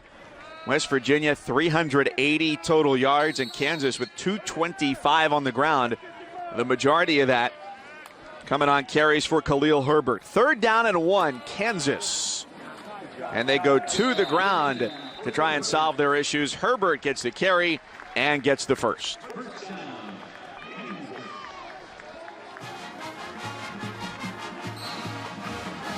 Big 12 opener for Kansas and West Virginia. The Jayhawks 1-2 to start the year. Mike Cousins, John Congemi, glad to have you with us. And West Virginia comes in at 2-1. Raising their level of competition with the opponent this week relative to the last couple weeks. They played against Virginia Tech, a neutral site game, lost by a touchdown. Really close game there against the Hokies, and then blew out East Carolina 56-20. And last week in Morgantown faced Delaware State. So here getting a little bit more of a sense of what kind of team they'll be against a Big 12 opponent.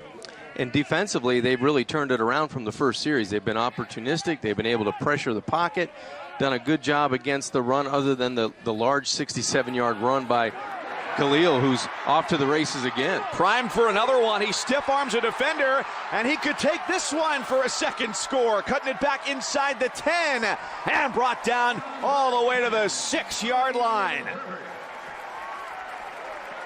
Herbert goes for 60. And he threw Drayvon Askew-Henry to the ground on the way. So he's got a 67-yard run. He's got a 60-yard run all up the middle of the Mountaineers defense and really untouched until he gets about 20 yards away. Good job using the offhand, and now he gets into the end zone and has a chance to get into the end zone. How about that quick strike from Kansas? And an extra point away from making it a 15-point deficit. Khalil Herbert having the day of his life. 2 scores on the ground, 261 yards for the sophomore from Coral Springs, Florida. And Mike, both career highs for Herbert. Just a terrific job of the toughest yards are between the tackles. And once you get to the second level, man, he can make you miss or punish you the way he ends and finishes runs.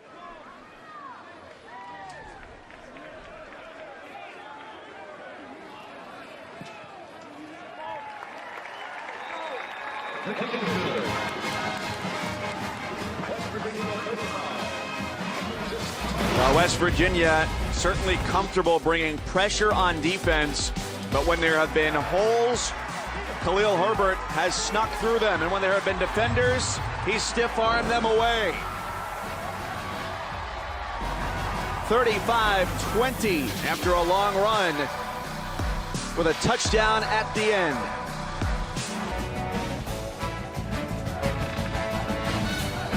Between a couple of offenses that like to air it out, it's been the ground game that has defined this one between West Virginia and Kansas. It's far from over with 9:02 left in the third. And Kansas's Khalil Herbert, 261 rushing yards, the fifth best single game performance in Kansas history, and still plenty of action left.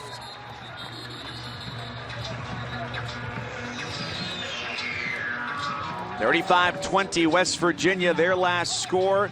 An interception taken back for a touchdown by Mike Daniels. And Herbert has gone off and has seemingly been unstoppable. By number 20 of the kicking team. The 5-yard penalty would be assessed at the dead ball spot. First down. Well, it's been a supreme effort by Khalil Herbert. He's done such a nice job of getting explosive plays into this Kansas offense. We expected it through the air. You know, you hear air raid, you hear all this stuff about trying to stretch the field, but it's been the running attack of Herbert and that offensive line doing a nice job. And now the pressure's back on West Virginia's offense and Will Grier. You know, this a couple minutes ago didn't feel like a football game, but it's starting to feel a little bit more like one right now. And there was quick penetration from the Kansas defensive line before the toss to Gary Jennings. That last drive, it was a Kansas stop, yes, but it was a Will Grier mistake. Yeah. That stopped the drive. An easy throw running towards the Mountaineer bench that led to the Kansas touchdown. Grier with some soft touch does get the first down. The running back Kennedy McCoy circles around.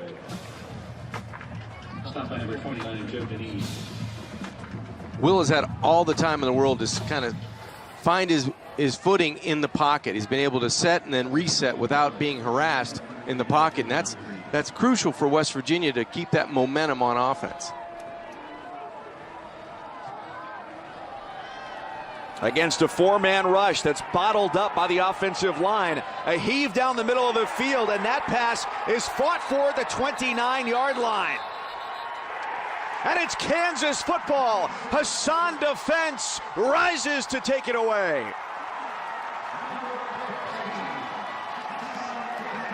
Holding by number 79 of the offense.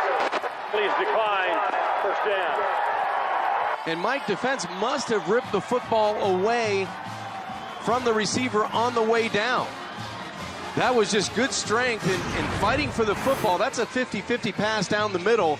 And we were talking during the break, West Virginia is going to need some kind of turnover to get Kansas back into this game, or Kansas' defense has to do something, make a play to get the momentum. And that's just a good ball skills in the air and out rebounding White. That's a 50-50 throw that Defense is able to rip away from White and get the momentum back on the Kansas Jayhawks sideline. What a big play for Kansas. And now 8:06 in the third. They go back to work from their own 30-yard line.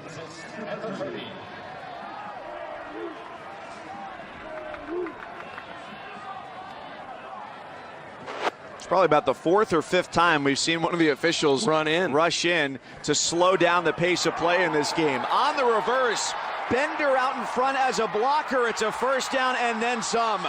Dom Williams on the move for Kansas, the freshman from McKinney, Texas. And Mike, you might be able to tack on a face mask at the end of that run by Dom Williams.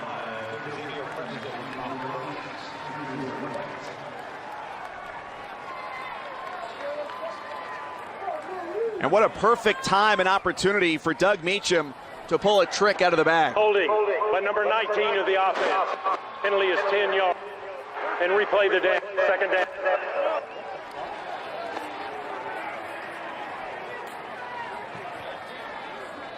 Just when you think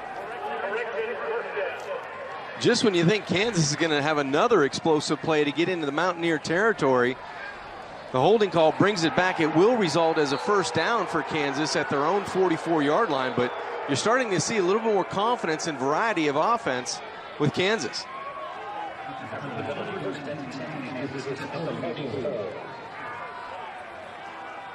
Now after the big run from Williams, the freshman, it's Martin in the backfield on first down. He takes it to the left side, And trying for a big banana-like turn around the corner. Doesn't get it. Giovanni Stewart runs him down. Good open field tackle by Giovanni Stewart.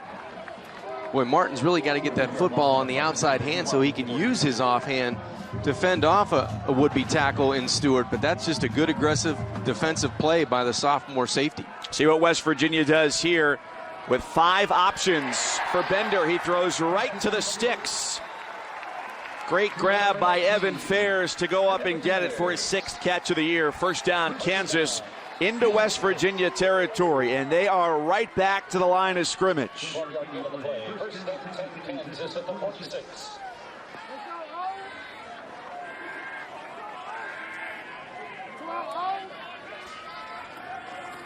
The Mountaineers drop 8, so Bender's got all day to throw, and even underneath wasn't open as Al-Rashid Benton, the middle linebacker, swats it away from Herbert.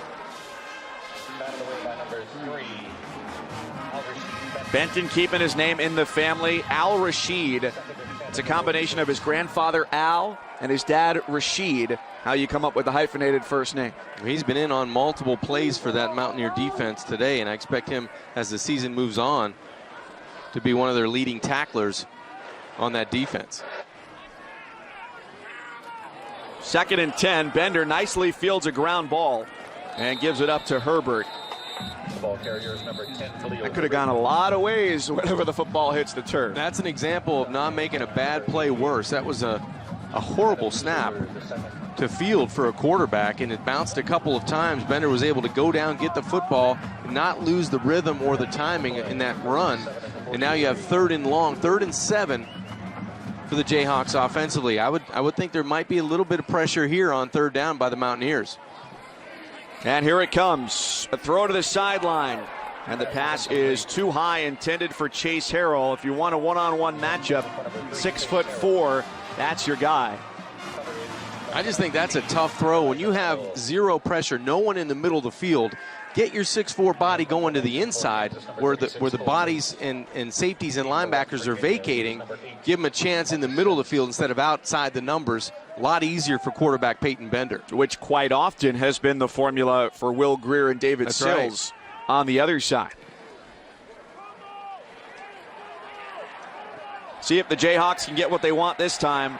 And they keep it out of the end zone. Swatted perhaps a little too hard there on special teams, but they've had a couple go into the end zone. But hey, inside the 10, better than out to the 25.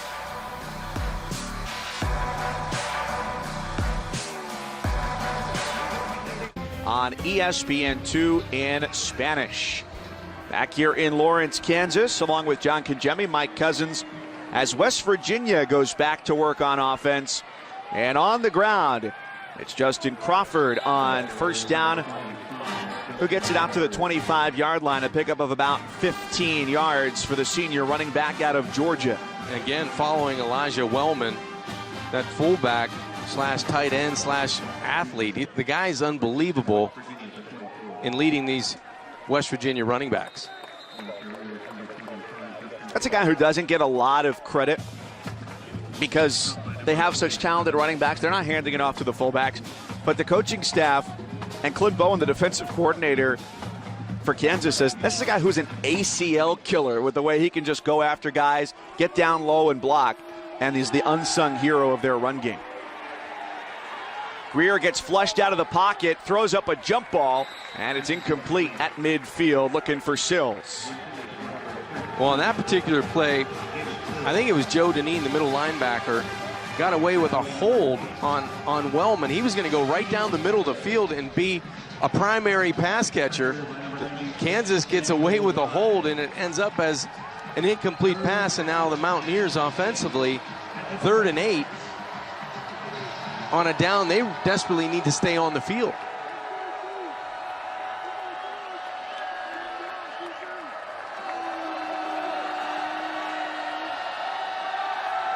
Greer with a collapsing pocket. And it's picked up by McCoy. Incomplete pass. Kansas delivers again on defense. We haven't talked about Dorrance Armstrong since the first quarter, but he gets his left hand on the football tips the Wilger attempt on third down, and now head coach David Beatty a little bit more jump and hop in his step on that Kansas sideline. They're starting to believe they're one score away from really feeling like they're in this football game. And Armstrong is a guy who said, look, I'm fighting up the best I can. I'm getting double teamed so much. And even though he might not get through, the double team sets up the opportunity for his teammates. Let's take a look at this great play from the first half. Looking on the outside for Steven Sims. It ended up in the hands of Mike Daniels, the cornerback. Yeah, the All-State all-hands-in play here. Just an easy one for Mike Daniels, the senior from Miami, Florida, South Dade High School. He's just going to catch that and run into the end zone with authority. The Mountaineers feeling pretty good going into halftime with that defensive score. Bender looked one way, checked off, heaves downfield, and it's caught by Sims, and he's taken down inside the 5-yard line. What a throw from Bender into single coverage.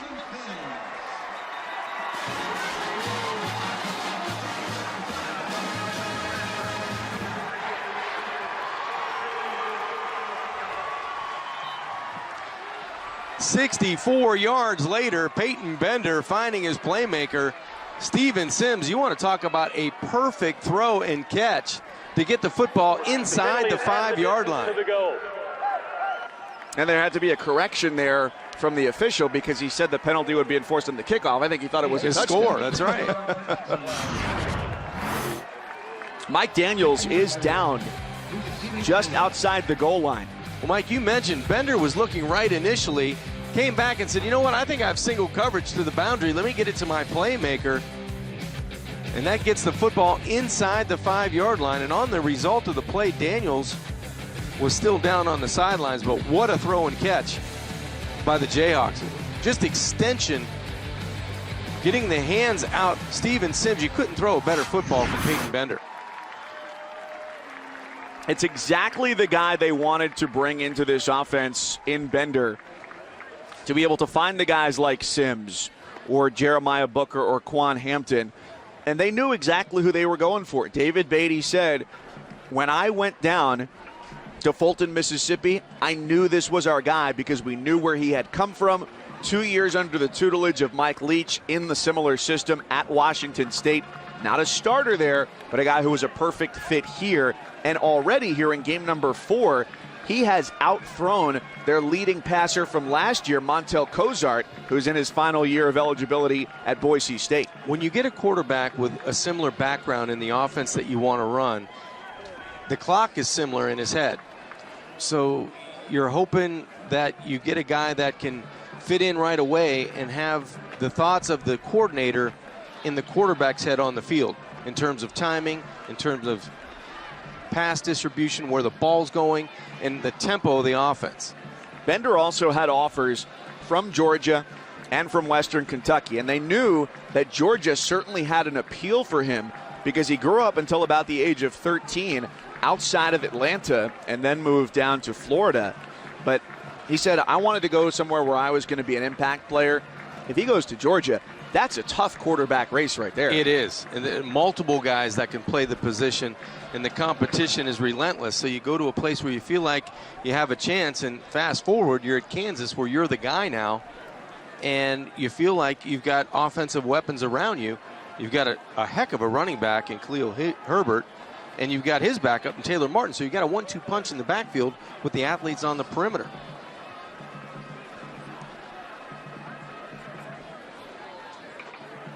Well, how about that? Kansas, despite being down by 15, and they are on the doorstep here. I can't remember. Outgaining West Virginia. Mike, I can't remember a team running for over 300 yards against the Mountaineers in a long time.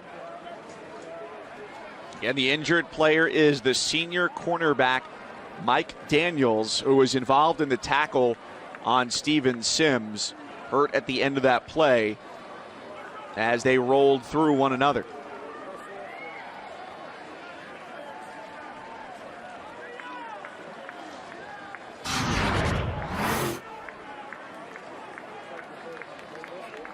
Daniels tending to that left leg. I'm not sure if he got tangled up. It was on the tackle. It looked like it may have buckled when he was getting it dragged on the ground, and he was trying to drag down Steven Sims inside the 5. So now back to his feet. An important part of this defense that on the other side at cornerback, they've got Kenny Robinson, who's a true freshman out there and made just his first start last week against Delaware State. Well, it's a position that defensive coordinator Tony Gibson is looking for more consistency. He said he was going to roll 3 or 4 cornerbacks into this football game. So you mentioned Battle and Bailey and Robinson. Now with Daniels out, you may need another guy to depend on to help that continuity and that consistency take place. Looking ahead here, the ball is on the 2-yard line for Kansas. Is there any question you give Khalil Herbert a couple of shots? Absolutely you do. You work on that offensive line. You tell that offensive line, this is what we're going to do, and you're going to get multiple opportunities if we fail once and fail twice. Herbert having a huge day today, 264 yards on the ground. One of the best rushing performances in Kansas history, as a matter of fact. So he's already up to number 5. Tony Sands holds the number 1 spot. Still a ways to go to get there from 264. That's right, another South Florida native, and Herbert actually works out with Tony Sands along with the quarterback Peyton Bender in the offseason in South Florida. So Tony set multiple records here as a terrific running back at Kansas, and Herbert told Tony during the summer, I'm going to go after a couple of those records that you have there. Well, he's well on his way today to adding his name to that list. It's the best rushing performance in FBS this year. Keep in mind, here we are only in week 4, but the previous high water mark came by Tulsa's D'Angelo Brewer back on September 9th against Louisiana. That was 262 yards, and Herbert has 264 today, still with about 20 minutes left of game action.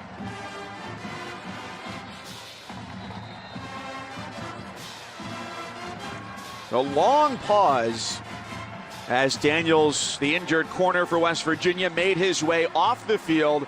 A chance for both sides to catch their breath. And it's 1st and goal. Herbert is the running back for Kansas. Handoff, Herbert stood up at the 1-yard line. He's still pushing. And he goes down right between the 1-yard line and the goal line, but short of a touchdown. 2nd and goal coming, and they are quickly back to it.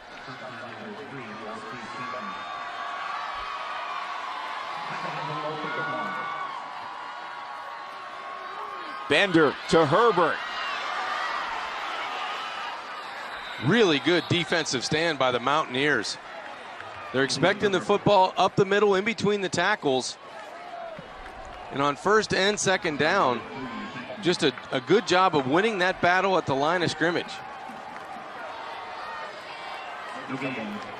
Look out for some size in the slot. Ben Johnson, number 84 in blue. A big target. Evan Fairs, another one to the top of your screen at 6'3". It's off to the left side, just a corner to get, and it's a touchdown. Taylor Martin goes on the ground, and the Jayhawks can pull to within a score.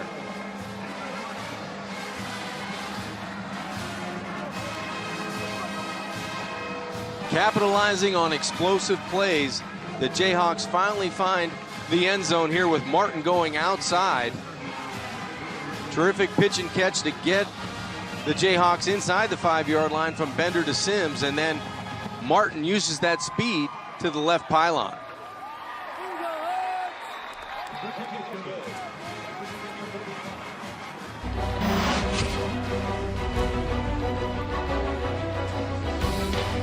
(35-27) West Virginia.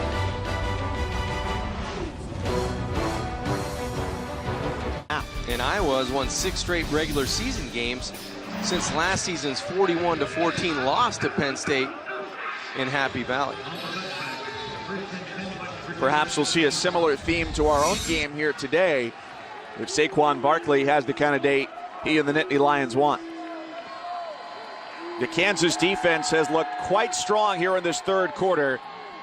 Not getting to Greer on that drive or on that snap, and Gary Jennings sneaks away from the defense for the catch and the first down. That's been the big difference with the Mountaineer defense, or the Mountaineer offense, excuse me, the time that Will Greer has in the pocket, the time he has to shuffle behind that offensive line and scan to find wide open wide receivers.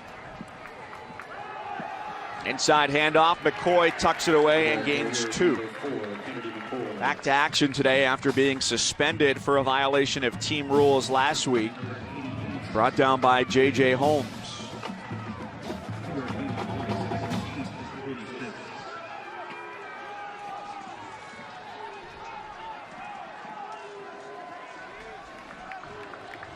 One touchdown, 1 interception today for Greer.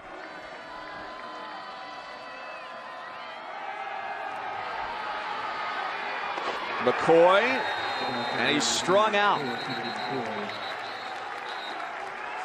Mike Lee coming from the secondary. We mentioned him a couple of times now, but he comes exploding from the defensive back play right out of the middle of the field to make the play on the edge of the Kansas defense. This is just an explosive play by the safety, finding the football, seeing football, and getting to Kennedy McCoy. Illegal low block by number 53 of the offense. The 15-yard penalty and replay second down. That's on the right tackle, Colton McKivitz.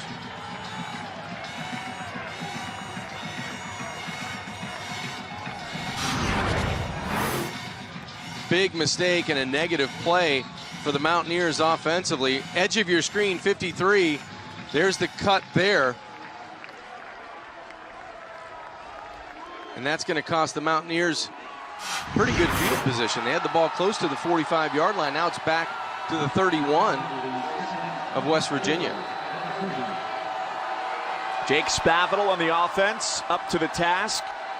Here comes pressure as Greer dances away. He throws over the middle and has a short completion. Dorrance Armstrong contributing on the play defensively.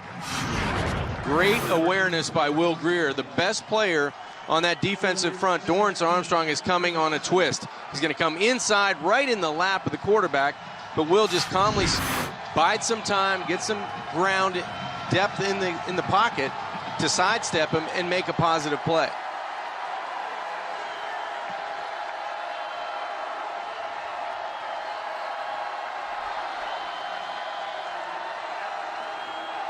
It's a 3-man rush, and the draw goes inside and past the original line of scrimmage. Crawford gets it, but the Kansas sideline is absolutely juiced right now with what they've created here. And we've got a bit of a skirmish at midfield, which quickly dissipates, and that's best for both teams. Well, you can feel the momentum shifting towards the Kansas Jayhawks sideline. That's a stop where they were able to take advantage of a penalty, not allow the Mountaineers to get the first down, and force the special teams on the punt.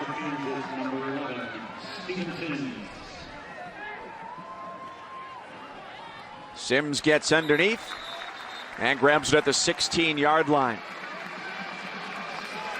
College game day in New York City. Always trust in the Bear. Who knows? Last year, Kansas was a huge underdog 4 times in Big 12 play, 3-0-1 against the number. Maybe you got 4-0, depending on the Oklahoma State game. I think how bad they've looked, maybe they get lulled to sleep. They got TCU coming up, maybe looking ahead. I got it. 41-21, something never in doubt of the win, but a little backdoor action. Well, the point total is going to be a little bit higher than the initial prediction of 41-21. But how about that? It did not look like this is where this game was going to be headed through about 20 minutes. But big credit to Kansas, which has turned it around. Wasn't feeling so confident about the Bears' prediction about a half an hour ago. Now a lot better. Pick up a 5 on first down for KU.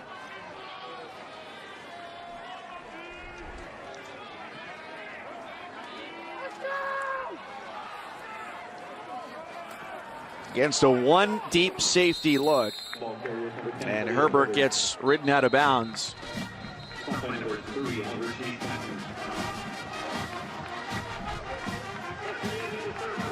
35-27, the best rushing performance in FBS this year. We got a game and still 15 minutes to play.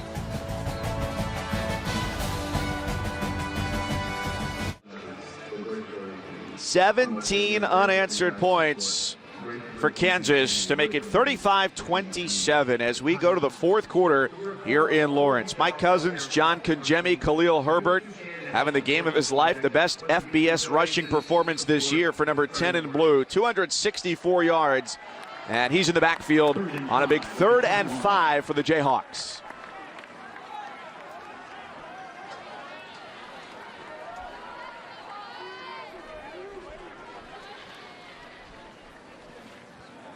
Bender back to throw, right to the sticks, and Sims tiptoes his way, tap dancing out of bounds, first down.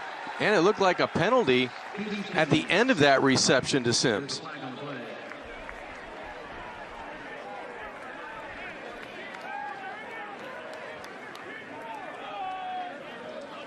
They'll check in with Cooper Castleberry. After the play, a personal foul, late hit out of bounds by number 19 of the defense. It's a 15-yard penalty, and it's a first down. Not a very good decision by Elijah Battle.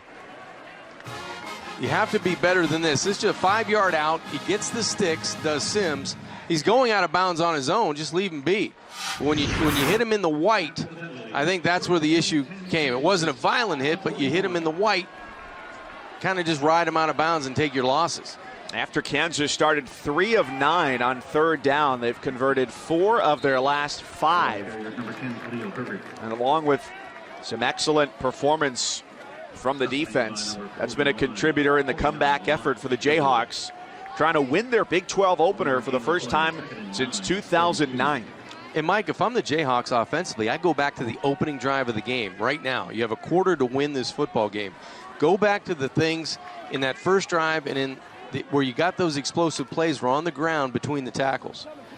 Here comes the pressure.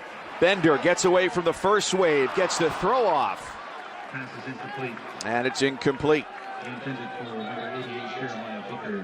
Bender needed about another half second to deliver that football, but there was a flag. It looked like a flag late. An ineligible player downfield, number 77 of the offense. It's a 5-yard penalty, and it's still second down. That is the 4th individual penalty for Tovey, the left guard. And if I'm head coach David Beatty, you have to have a talk with him because it's his individual play that has been halting drives, sometimes before they start, and sometimes taking potential points off the board. It's a young offensive line, 4 sophomores, or rather I should say 3 sophomores, a freshman and a senior for Kansas. Room to run, but certainly not enough for a first down, and a throw hops to the 40-yard line, incomplete for Bender. Good defense by the Mountaineers. They had pressure in the pocket on the last couple of plays, forcing Peyton Bender to escape, and I know Dana Holgerson, the head coach, is happy guys in the back end like Derek Pitts were able to cover for an extended period of time there on 3rd down. Youth is a part of it, and that's going to be something that Kansas deals with all year long. The offensive coordinator, Doug Meacham, said it pretty well, pretty succinctly. Everybody's young, everybody's injured. Nobody cares. Yeah, exactly. West Virginia back on offense when we come back.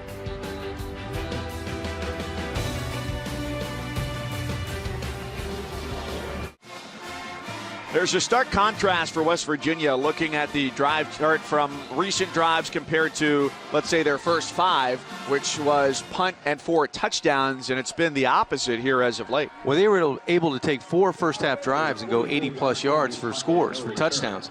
And now it seems like it's turned around in the second half with a couple of punts and an interception. Greer throws on first down onto the fingertips of his running back Crawford, who does a nice job to sneak his way through the defense for a pickup of 8. I think that's the guy who needs to touch the football a little bit in this fourth quarter for the Mountaineers. He's so explosive, and he does such a good job of protecting the football. Get it to him on the ground, but let him catch it in space. He's gone for 114 yards rushing already. And still plenty of time here in the fourth quarter. That's 4 games, 400-yard plus performances for Crawford. And he's strong, and he's built. He has a slender build, but he's a workhorse type of back. So I know that head coach Dana Holgerson wants to save him for Big 12 play. They're in it now. Get him the football, get him his touches, and mix it up with David Sills on the outside. Greer showing off the strength of his arm. Not a great throw there with defense on the inside. If it was a stronger throw, it might have been picked off. Pretty good defense by defense. That was pretty nice down the edge of the Mountaineers sideline. He had inside position. He was able to force a perfect throw, and it wasn't. It was a little bit underthrown, so it's going to force a 2nd and 10. Greer, again, plenty of time, loads up and is not shy about trying to get the football down the field. That's just a really good position play by defense.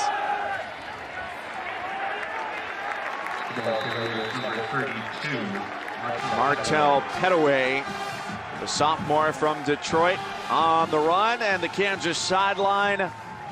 It's getting lit here for a 3rd down. Mike, if you're the Mountaineers, the middle of the field is where you've made your big plays. If it's me, I try to get David Sills, who's lined up in the slot, lower side of the screen, into the middle of the field. That's where Kansas has been weak defensively. Pocket collapsing. Greer toward the sideline, and he has the completion, picks up a 1st down to Marcus Sims. 25 yards on the 3rd down conversion. Beautiful completion by Will Greer to Marcus Sims. Just a simple corner, short corner route, a smash route. You had Sills running a 5-yard out, and then the corner behind it as a Kansas player down on the field.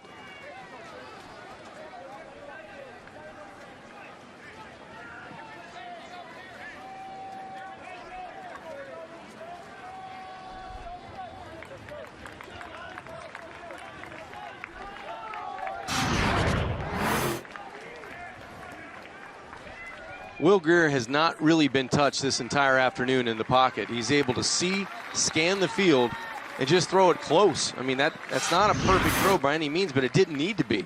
You have so much cushion that Marcus Sims allows you to give. You make it easy for your wide receiver. Get it close, fall down, it's a 1st down, and you continue this drive on the Kansas side of the 50-yard line.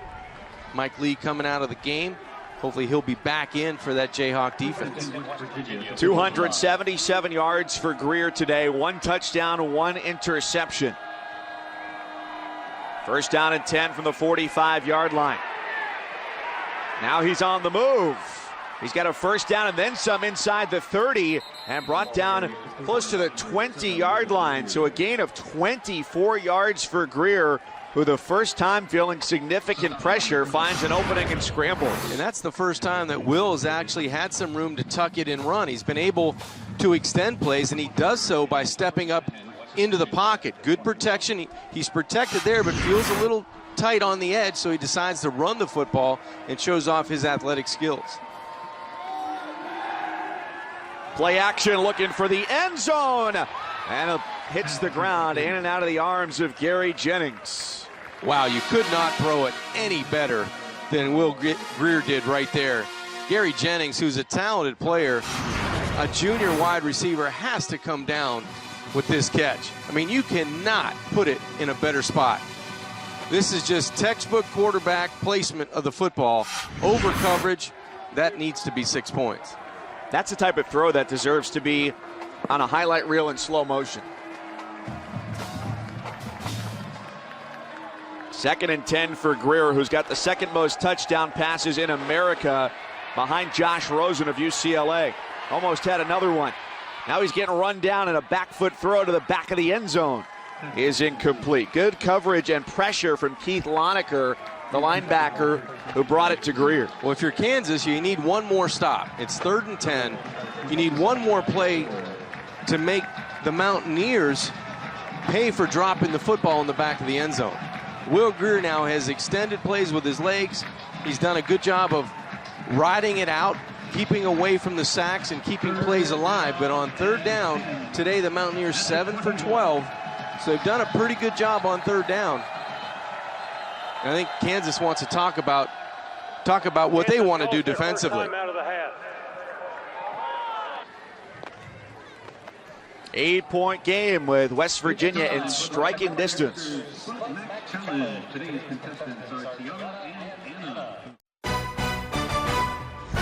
ESPN College Football is presented by Vizio, maker of award-winning 4K displays, and in part by Subway. The autumn carved turkey is a home run, or a touchdown, or another successful sports thing.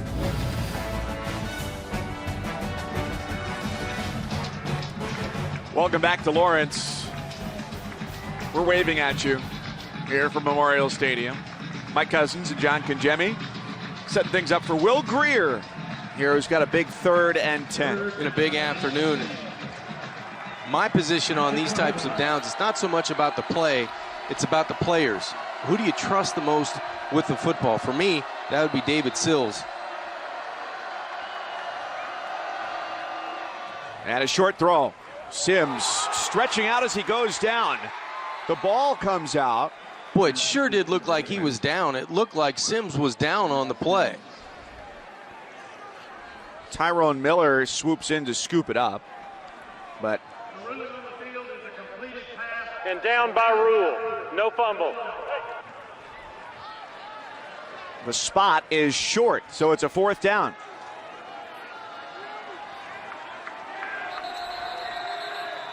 Previous play is under further review.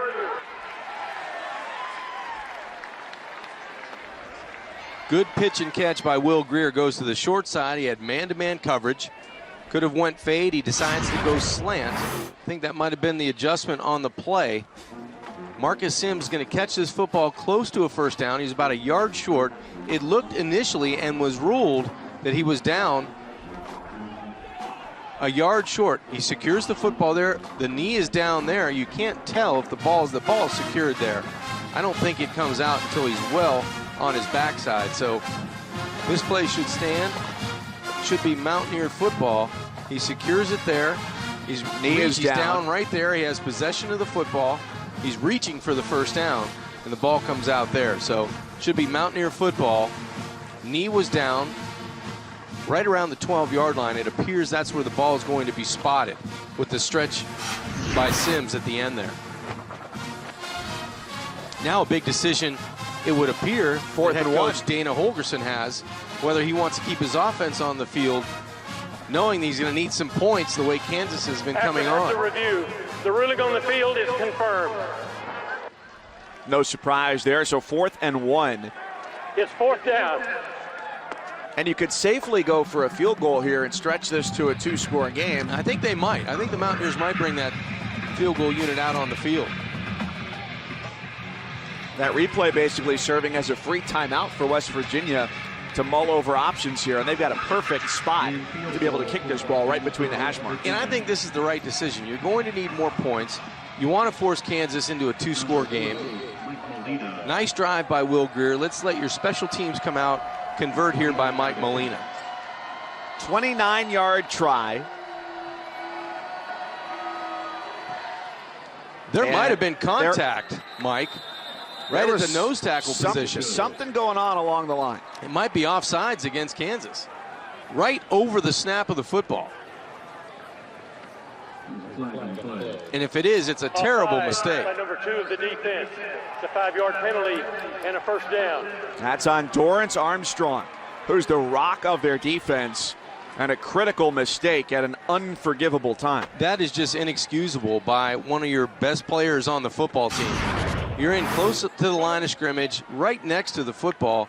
The last thing you want to do is keep this drive alive. There's no need. You're not going to be able to affect the kick from there unless you split the lineman.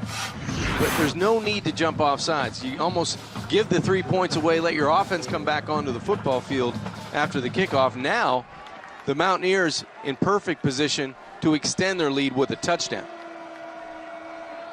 Martell Pettaway is the running back on 1st and goal. Greer going to the air, incomplete. Nicely broken up by defense, who has the interception of Greer as well. Hassan defense, good timing, undercutting that route at the goal line, making it difficult for Will Greer to fit that football in. We've mentioned defense's name multiple times, but this is just a good break on the football and playing the receiver, making it difficult for White to come down with that quick slant.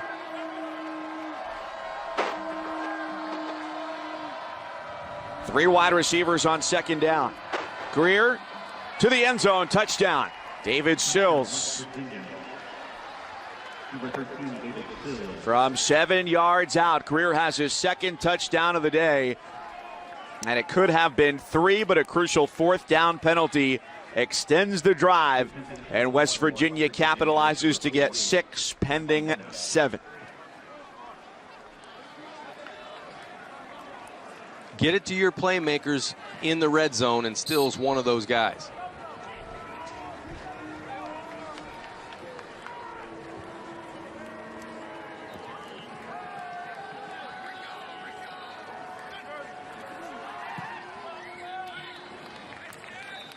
That's good for Molina. 42-27. The Mountaineers in pursuit of 3-1 in their Big 12 opener. Greer to Sills. Mountaineers fans are going to be hearing that a lot. 27. West Virginia, having its drive kept alive, takes advantage. They were going to settle for a field goal, but they turn it into a touchdown. Their 5th touchdown drive of 80 yards or more today. How about it? 255. That's a long scoring drive for them. Good teams make you pay when you make mental mistakes. And West Virginia made Kansas pay by taking points off the board and being able to convert that into a touchdown. Well, David Beatty for Kansas looking for just win number 4 in 28 tries. Flashback to their last Big 12 home game, November 19th of last year against Texas. Not a great day for Deontay Foreman. Shane Buechele gets intercepted, and Kansas feel a little juice in the building. It's a 24-21 win in overtime. And after last year, David Beatty got his contract extended. There's contact at the end of that play. Is there going to be a flag? No. Looking deep downfield for Sims, who had a long catch earlier in this game that helped set up a touchdown. That was the big hookup in the 3rd quarter. They tried again, this time down the middle of the field. It looked like Elijah Battle may have contacted Sims right there, but it wouldn't have. I don't know if he would have been able to get to the football. There was contact early, but that's just a good football play in my opinion. On the run, it's a 1st down and then some for Taylor Martin. We've seen some running backs on both sides of the football today get some tough yards in between the tackles and then get into the 2nd level and make plays. It's been a lot of fun to watch these teams go back and forth on the ground. Martin again, Khalil Herbert for Kansas with 266 yards, the best rushing performance by an FBS player so far this year.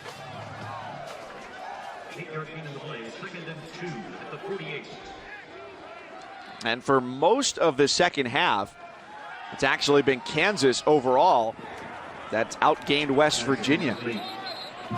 3rd and 2 coming up. Those longer throws to the perimeter have been a little challenging for Bender. They have, and you wonder why. Where's Khalil Herbert in that 2nd and short situation? You know you're going to get the 1st down. He's been pounding it in between the tackles. Give him that opportunity.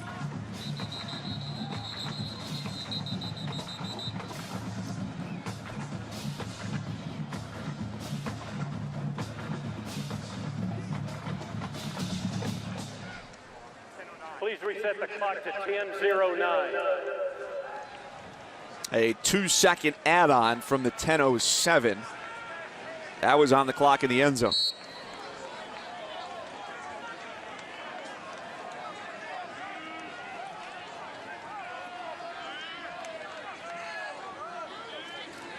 On 3rd down and 2. Fake the give up the middle. Go over the top for Johnson, who makes his first catch of the day and is dragged down at the 29-yard line. Big target, big gain, 23 yards. And again, right up the middle, Ben Johnson, where has he been in this Kansas offense?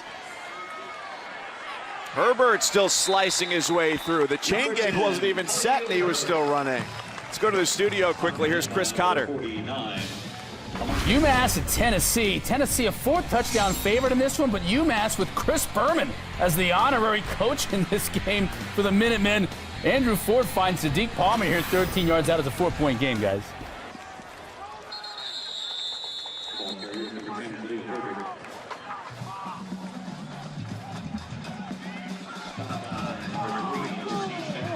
Well, if you thought it was tough for Butch Jones after last week, even a win, sometimes as a head coach, you can't win. No, and when in this you case, win. even if you win. That's right.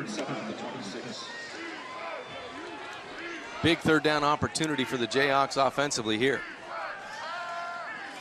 Looking for the inside screen. It's Kerr Johnson who makes his first catch of the year, but it's not enough to pick up a 1st down. Wow, and how do you lose your footing from Kerr Johnson? He had nothing but green turf in front of him and an escort to not only a 1st down, but potentially a bigger play than that.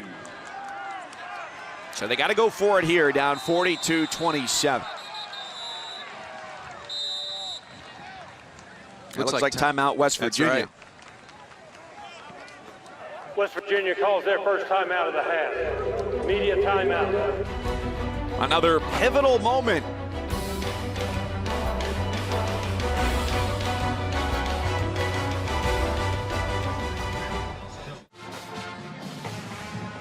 Well, Memorial Stadium is the place to be right now in Lawrence, but place 1A, how about the 5th floor patio at the Oriat Hotel, which overlooks the game right here? You know what, as we look in, half our crew's up there, I think. That's the place to be. Turn around, number 2. You got the game behind you. Wrong way. All right, 4th down and 4 for Kansas out of a West Virginia timeout.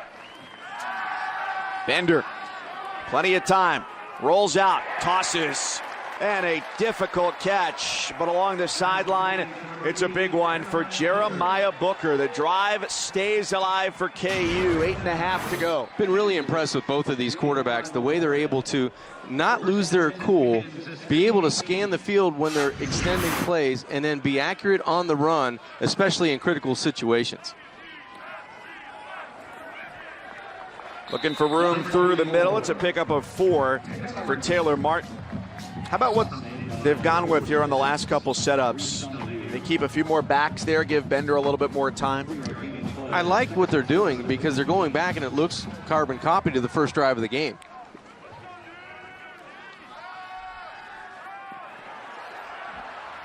Now Bender escapes the pocket but does not get much further. There is a flag down. That's where you compare Greer and Bender, and the elusiveness for Greer is a few steps above what Bender brings to the table. Well, it sets him apart. It makes the Mountaineer offense go. Might have been a face mask at the end of that. That's the only thing I can tell. Personal foul, grabbing the face mask on the defense. Penalties half the distance to the goal, and it's an automatic 1st down. Penalties keeping the last 2 drives alive on both sides. Yeah, now Kansas, can they take advantage of a penalty by the Mountaineers? The foul is on number 46. The end of that play, Reese Donahue, one of the most consistent players up front for the Mountaineers, gets the face mask call, and now the ball inside the 10-yard line. If not for the penalty against Dorrance Armstrong for Kansas last time down, they might have just kicked a field goal here. Instead, going for it on 4th down, picking up some penalty yardage, throw into the end zone, and it's a touchdown, KU, Steven Sims.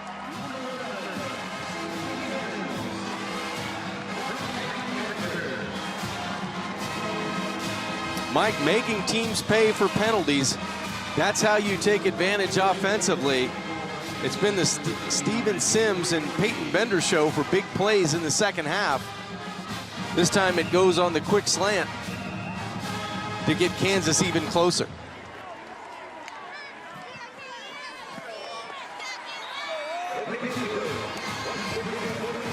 Back to a one-score game. And Sims with a touchdown brings in his third of the year.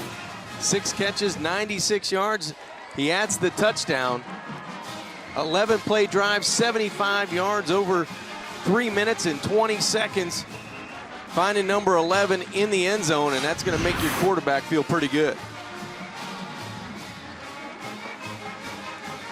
Let's go to the studio. Chris Cotter. All right, Mike, John, this game in Arlington is wild. A&M and Arkansas. First, the Razorbacks. Austin Allen is going to find Jonathan Nance for the score. This put Arkansas up 36-33 after the 2-point conversion. That's the 4th lead change in the second half. Are you ready for the 5th? Ensuing kickoff. Christian Kirk takes it right on his goal line. Picks up a couple of blocks. That's a huge seam right there. And that speed, forget about it if you're the kicker. 40-36 right now over on ESPN. A&M on top.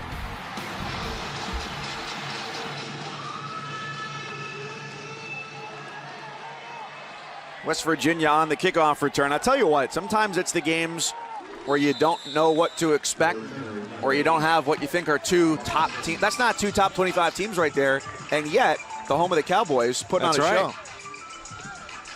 Tonight after UCLA and Stanford on ESPN. Stick around for SportsCenter at night with Stan Verrett and Linda Cohn from LA. They'll have all the best from college football, Major League Baseball's playoff races, the Tour Championship, NFL news, and everything else tonight on SportsCenter at night. All that sports, and Linda knows hockey's around the corner.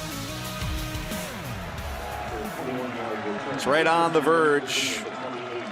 This baseball will dribble into October, and football is in peak form. Will Greer is going to be down there for a 9-yard scramble.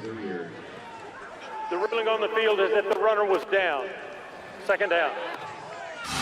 Again, plenty of time in the pocket. This time, the Kansas secondary actually does a good job of covering downfield, so Will Greer tucks the football, gets the left knee down before the ball comes out. Crawford got hit high, picking up the first down ahead to the 43-yard line, a pickup of 6. So he continues his nice day. Over 120 yards for Crawford, and so he's got 400-yard games this year. It's his senior season. Now 9 100-yard games in his career. We came into the day averaging almost 8 yards per carry. I know he didn't do anything today to hurt that.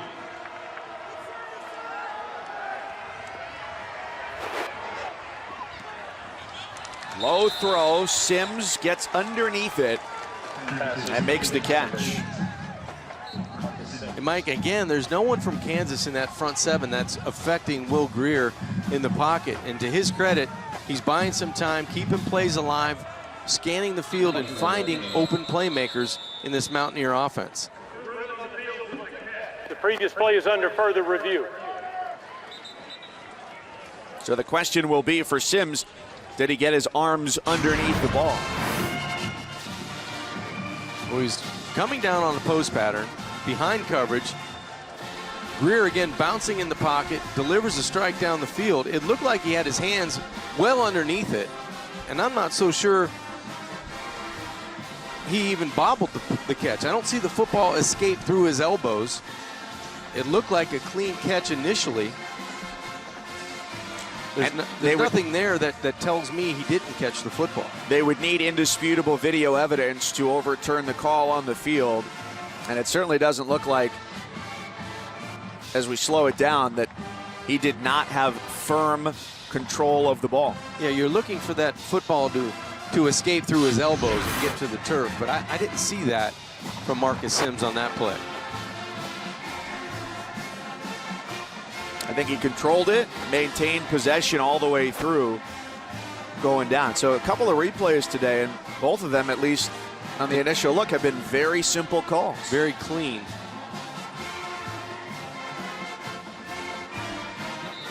After further review, the ruling on the field stands. First down. So the officials saw the same looks that we did, and fortunately, come to the same conclusion. That keeps the drive alive for the Mountaineers. Will Grier having himself an afternoon here in Lawrence, Kansas.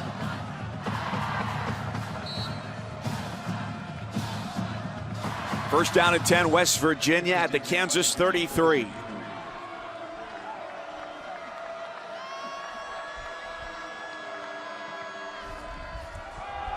Grier gives it up for Petaway, who's been in there to spell Crawford and McCoy on occasion today. Joe Deneen, the linebacker, makes the stop. Good tackle on the perimeter of that Kansas defense by linebacker Joe Deneen. We've mentioned him a couple of times today, Mike. And Grier's been shaking that right arm the entire, over the last couple of plays. I'm not sure if he got a helmet on it, but tons of total yards here in this football game. Grier looked to the flat. Now he looks over the middle. And the pass is caught, and Jennings survives a major blow. And there's a flag from the far side of the play. And I don't know, but by the way that play ended, you think it might involve targeting. Jennings pops up. The big hit was by Mike Lee. And Grier, again, plenty of football time, looking right and then comes back to the left, throws a dime down the middle. Here's the play. There's the launch.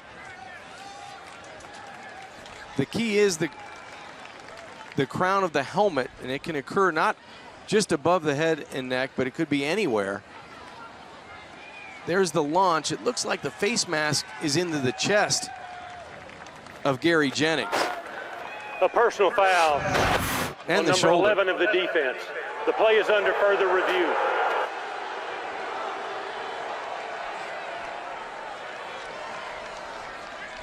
So the question is here, the way you can run through this protocol is, was the player defenseless? He's completing the act of a catch, but hadn't finished it yet. So yes, he was defenseless, but there wasn't forcible contact to the head or neck area, which wouldn't matter if it was with the helmet, the arm, the torso, whatever. All we're looking at here is, was it with the crown of the helmet? Right, and you look for indicators. That was the launch by Lee, leaving his feet to make the hit. And those are all the things that the replay officials and the officials on the field, when they're making the call, there's the launch, the upward thrust, but is the lowering of the helmet expose the crown to the target area, to the chest area? There was a lot of shoulder. Watch Lee's right shoulder lead with the head, gets in there, but it does look like the helmet or the target, the crown on top, leads first. Because you get the launch there, the upward thrust motion, and you have to remember it was called a penalty on the field. And it's a two-part foul as well. There's not only the yardage component, but also a potential ejection. Review, there is no foul for targeting. First down. I think that's a good call by the officials, because they felt that the face mask, even though the launch and the upward movement from Lee was there, it looked like the shoulder hit in conjunction with the crown of the helmet, with the helmet, and it was more the face mask than the top of the helmet. Yeah, it's a small distinction as far as area of the helmet, but a big one in terms of a penalty and a possible ejection. So the result of the play is a 30-yard completion for West Virginia. First and goal to 3. Grier fakes the handoff and takes it himself, turning the corner for a touchdown. 48-34. West Virginia answers Kansas at the other end. And now time is not on Kansas' side with just 5:16 to go. And Mike, anytime the Mountaineers needed to answer a score with a score, here in this second half they have, to extend their lead, to keep that cushion on the Mountaineer sideline and on the scoreboard, more importantly.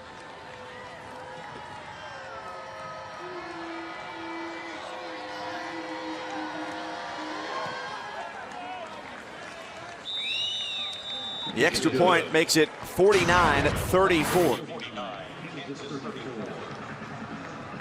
Will Greer's done an excellent job throwing the football, and this time he's able to run that zone read to perfection. He sees Daniel Wise close down on the wide side of the field, and head coach Dana Holgerson knows his offense and this football team needed that touchdown.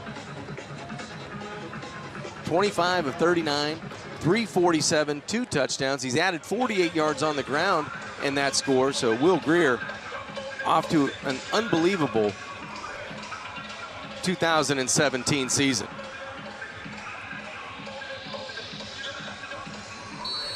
And just in game number 4 here with West Virginia as they try and go to 3-1 to open the season. And a win would be a nice way for them to go into a bye week next weekend before they go on the road again on October 7th to take on TCU. This one's coming out to the 25, and we are going to the studio to check in with Chris Cotter. Okay, Mike, John, let's go to Florida State, NC State. Whoa. That's right. Florida State always has trouble with NC State. Normally it's in Raleigh. All right, forced into some passing situations here. It's a hit from the backside on Bender. And it took a while. Took a while for that play to get blown dead as Lamont McDougal, the freshman from Florida, laid the hit on Bender. From Pompano Beach, his dad played in the NFL. This is the first time we've called his name. He comes from the backside of the play. Terrific close on the quarterback, Bender.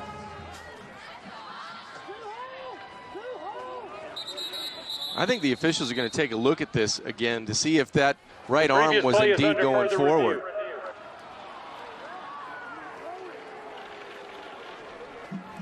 And what you're looking for is control by Bender when his arm starts to move forward.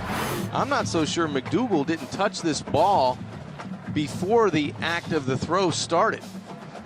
Take another look. Bender's in the pocket, getting pursued from behind. I don't know. I don't know if that ball actually turns before the arm is moving forward. McDougal may have been able to move or get his hand on the football or through the hit, make the ball move. There's an empty hand going forward. This is a very close one. Take a look again.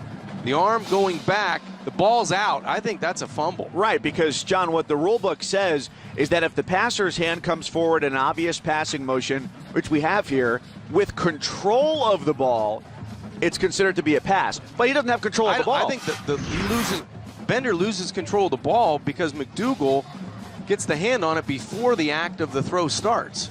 Okay, so working with that, you then have to go to, is there a clear recovery in the immediate continuing action?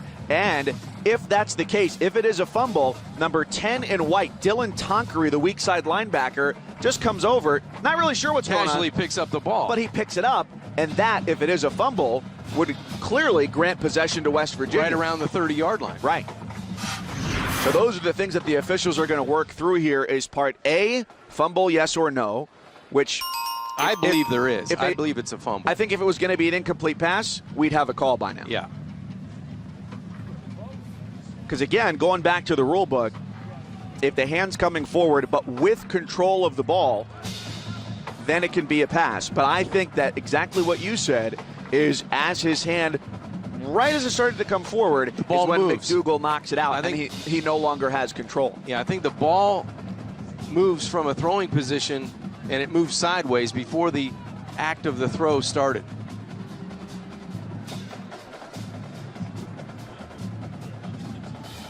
Kansas trying to complete a comeback. They were down at one point, 35-10. That was our halftime score. They pulled twice here in the second half to within 8 points, but they've hurt themselves with a couple of crucial penalties, a pick six as well, and a nice interception return by Mike Daniels for West Virginia. And those small plays have made big differences today. West Virginia has been able to answer in the second half. You know, Kansas came along and started to get some momentum, but West Virginia has been able to match a score with a score.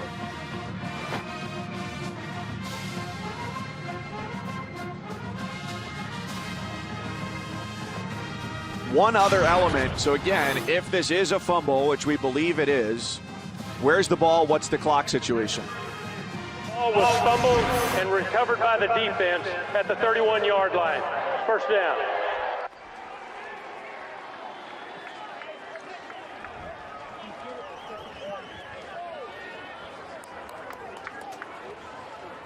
And that's why they tell you to play until you hear the whistle, because Tonkery goes over to pick it up, and he leaves the officials no choice but to say clear recovery there by West Virginia. And now the Mountaineers with excellent field position at the Kansas 31-yard line.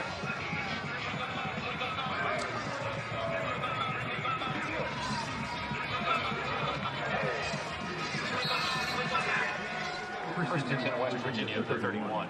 So it's Greer and the Mountaineers with McCoy in the backfield and 3 receivers. And expect to see a lot of rushing. And this is McCoy inside the 5-yard line. Well, they want to take the clock down as far as they can, but getting into the end zone would be not a bad consolation prize either. That's right. Mountaineers with multiple explosive plays on the ground running the football. Both teams have had some chunk yardage plays that way, but it's been all offense and all Mountaineers here late in this fourth quarter. 28 on the run for McCoy on first down. Greer bobbles and dives. How about it? He punctuates the second straight Mountaineer drive with a touchdown run, and even he knows he got a little bit lucky. I think all you can do is smile at the end of that run. That's 2 touchdown runs in the fourth quarter for Will Greer. That one a little bit more excitable than the first one.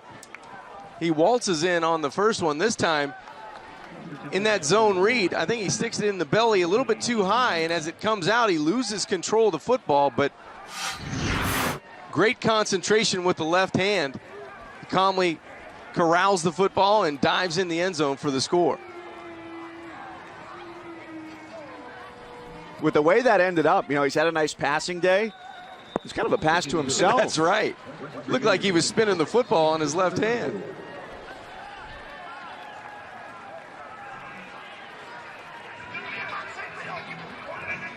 Dana Holgerson talking to his quarterback, wanting to get together and kind of go over a lot of stuff. And this game summary, we're going to go over a ton of stuff. Over 1,000 yards, over 1,100 yards of total offense. And John, the total on average for these two teams coming in was 1,034. Unbelievable. Career high, 270 yards rushing. Which, look, there's only so much space. Here. That's the best rushing performance this year in FBS. And it's going to go overshadowed by what West Virginia has done. And how about Greer? 4 total touchdowns, 347 in the air. Unbelievable. A top 5 single game rushing performance in Kansas history for Khalil Herbert.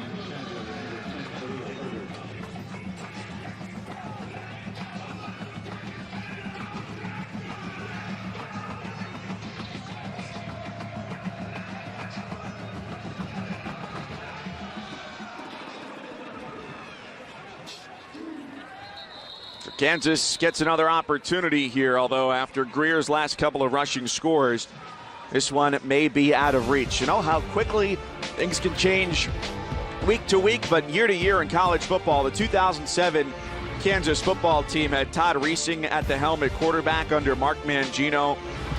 They lost that game at Arrowhead against Missouri 36-28, but come back and win the 2008 Orange Bowl over Virginia Tech 24-21. And one of the things that David Beatty mentioned yesterday is we sat in his office overlooking the end zone. He goes, look, we're scoring. This is the highest scoring team since that Orange Bowl squad as they come into play today. They're averaging close to 32, 33 points 32, a game. 32, yeah. And he felt like they left a couple of scoring opportunities over the first couple of weeks on the field. And I think, again, today, that'll be something they look back at and think, hey, we left a few more scoring chances out there. But the administration firmly backing him. They extended his contract through 2021 at the end of last season. And part of the reason he said when he came here 3 years ago, why he took this job was because of the assurance that he got from the administration that he could do things the way he wanted to do them, which was not through putting a Band-Aid on it and trying to fix things through junior college transfers, but to go to the high school ranks, recruit, grow those players by redshirting, letting them come up through the system, and turning it into a program that can have sustainable success. Bender, and that pass is tipped and intercepted. It was a nice throw over the middle, but now it's going back the other way for West Virginia. Al-Rashid Benton, the redshirt senior middle linebacker, gets the pick off the tip ball.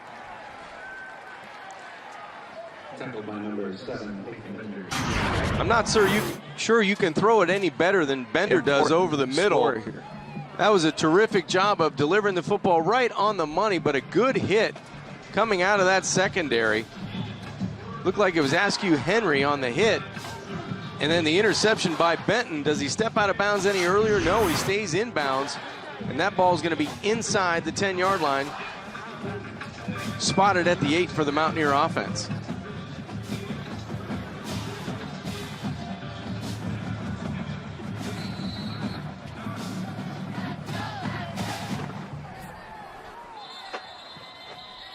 Got a timeout. Kansas. Kansas calls their second timeout of the half. 30-second timeout.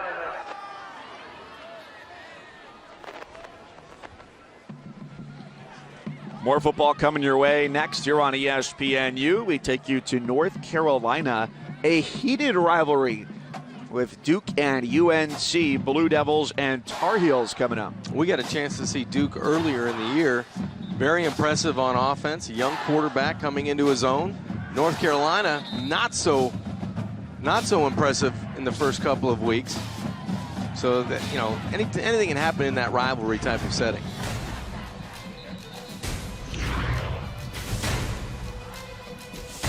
So Duke and UNC.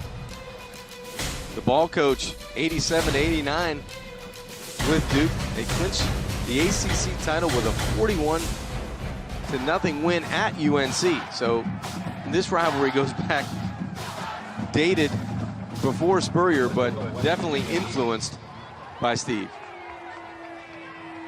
So Greer with Wellman as the fullback, the lead blocker. They go away from him, and instead for McCoy, who goes through the middle for West Virginia.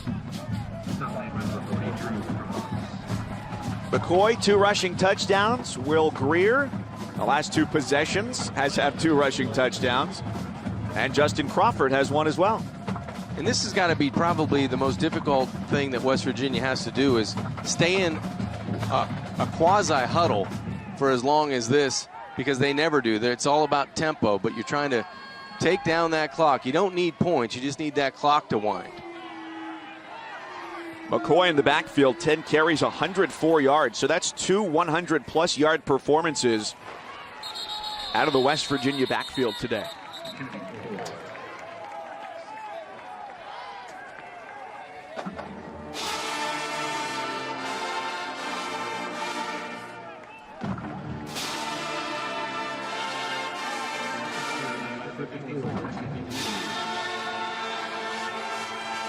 I would think Dana Holgerson has got to be pleased the way his team responded. They were out to a big lead, fought some adversity in the middle of that football game, and then came back and had some defensive turnovers that helped the offense with field position, had some explosive plays.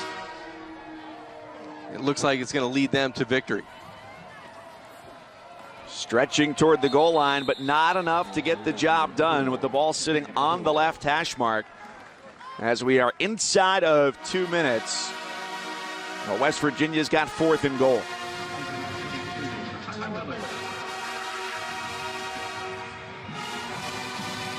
And no sign of any special teams coming on the field. Well, it may be late in the game, but it's a very important play here for West Virginia.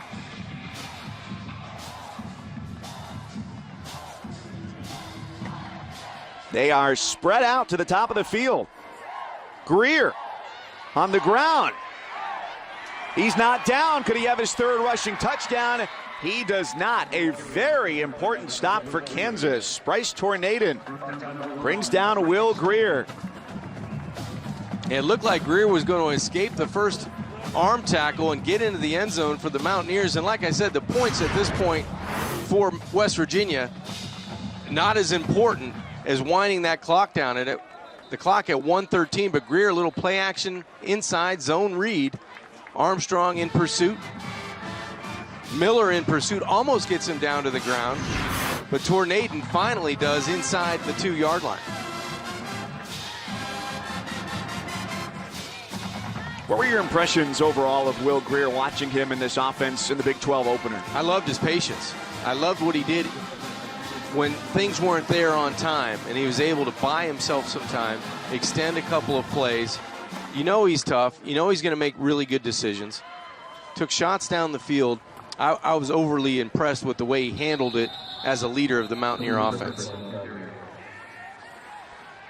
And that scrambling ability is going to be very important for him going deeper into the Big 12 schedule against teams that are able to dial things up a little bit more with pressure, especially from the front four. As the competition grows, it will be imperative that Will Greer find guys that he knows he can go to in certain situations. Well, a career day continues to get better for Khalil Herbert, who takes the handoff from the backup quarterback, Carter Stanley, who ends the day for Peyton Bender.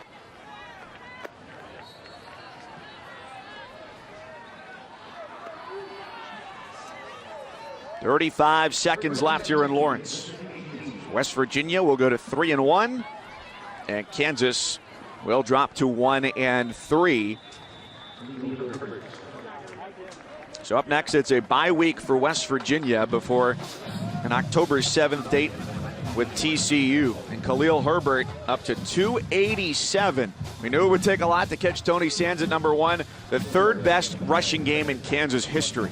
And you hope he's okay. He came off to the sidelines. He surpasses Gale Sayers, the Hall of Famer. So what a day for Herbert. That's pretty impressive. And that brings this one to a close. Final score, West Virginia 56, Kansas 34. A valiant fight from KU.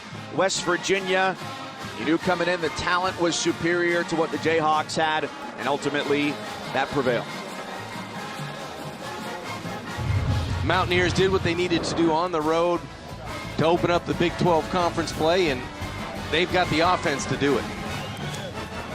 So thanks for being with us. For our entire crew, my partner John Kinjemi, I'm Mike Cousins, reminding you West Virginia 56, Kansas 34, the All-State Saturday.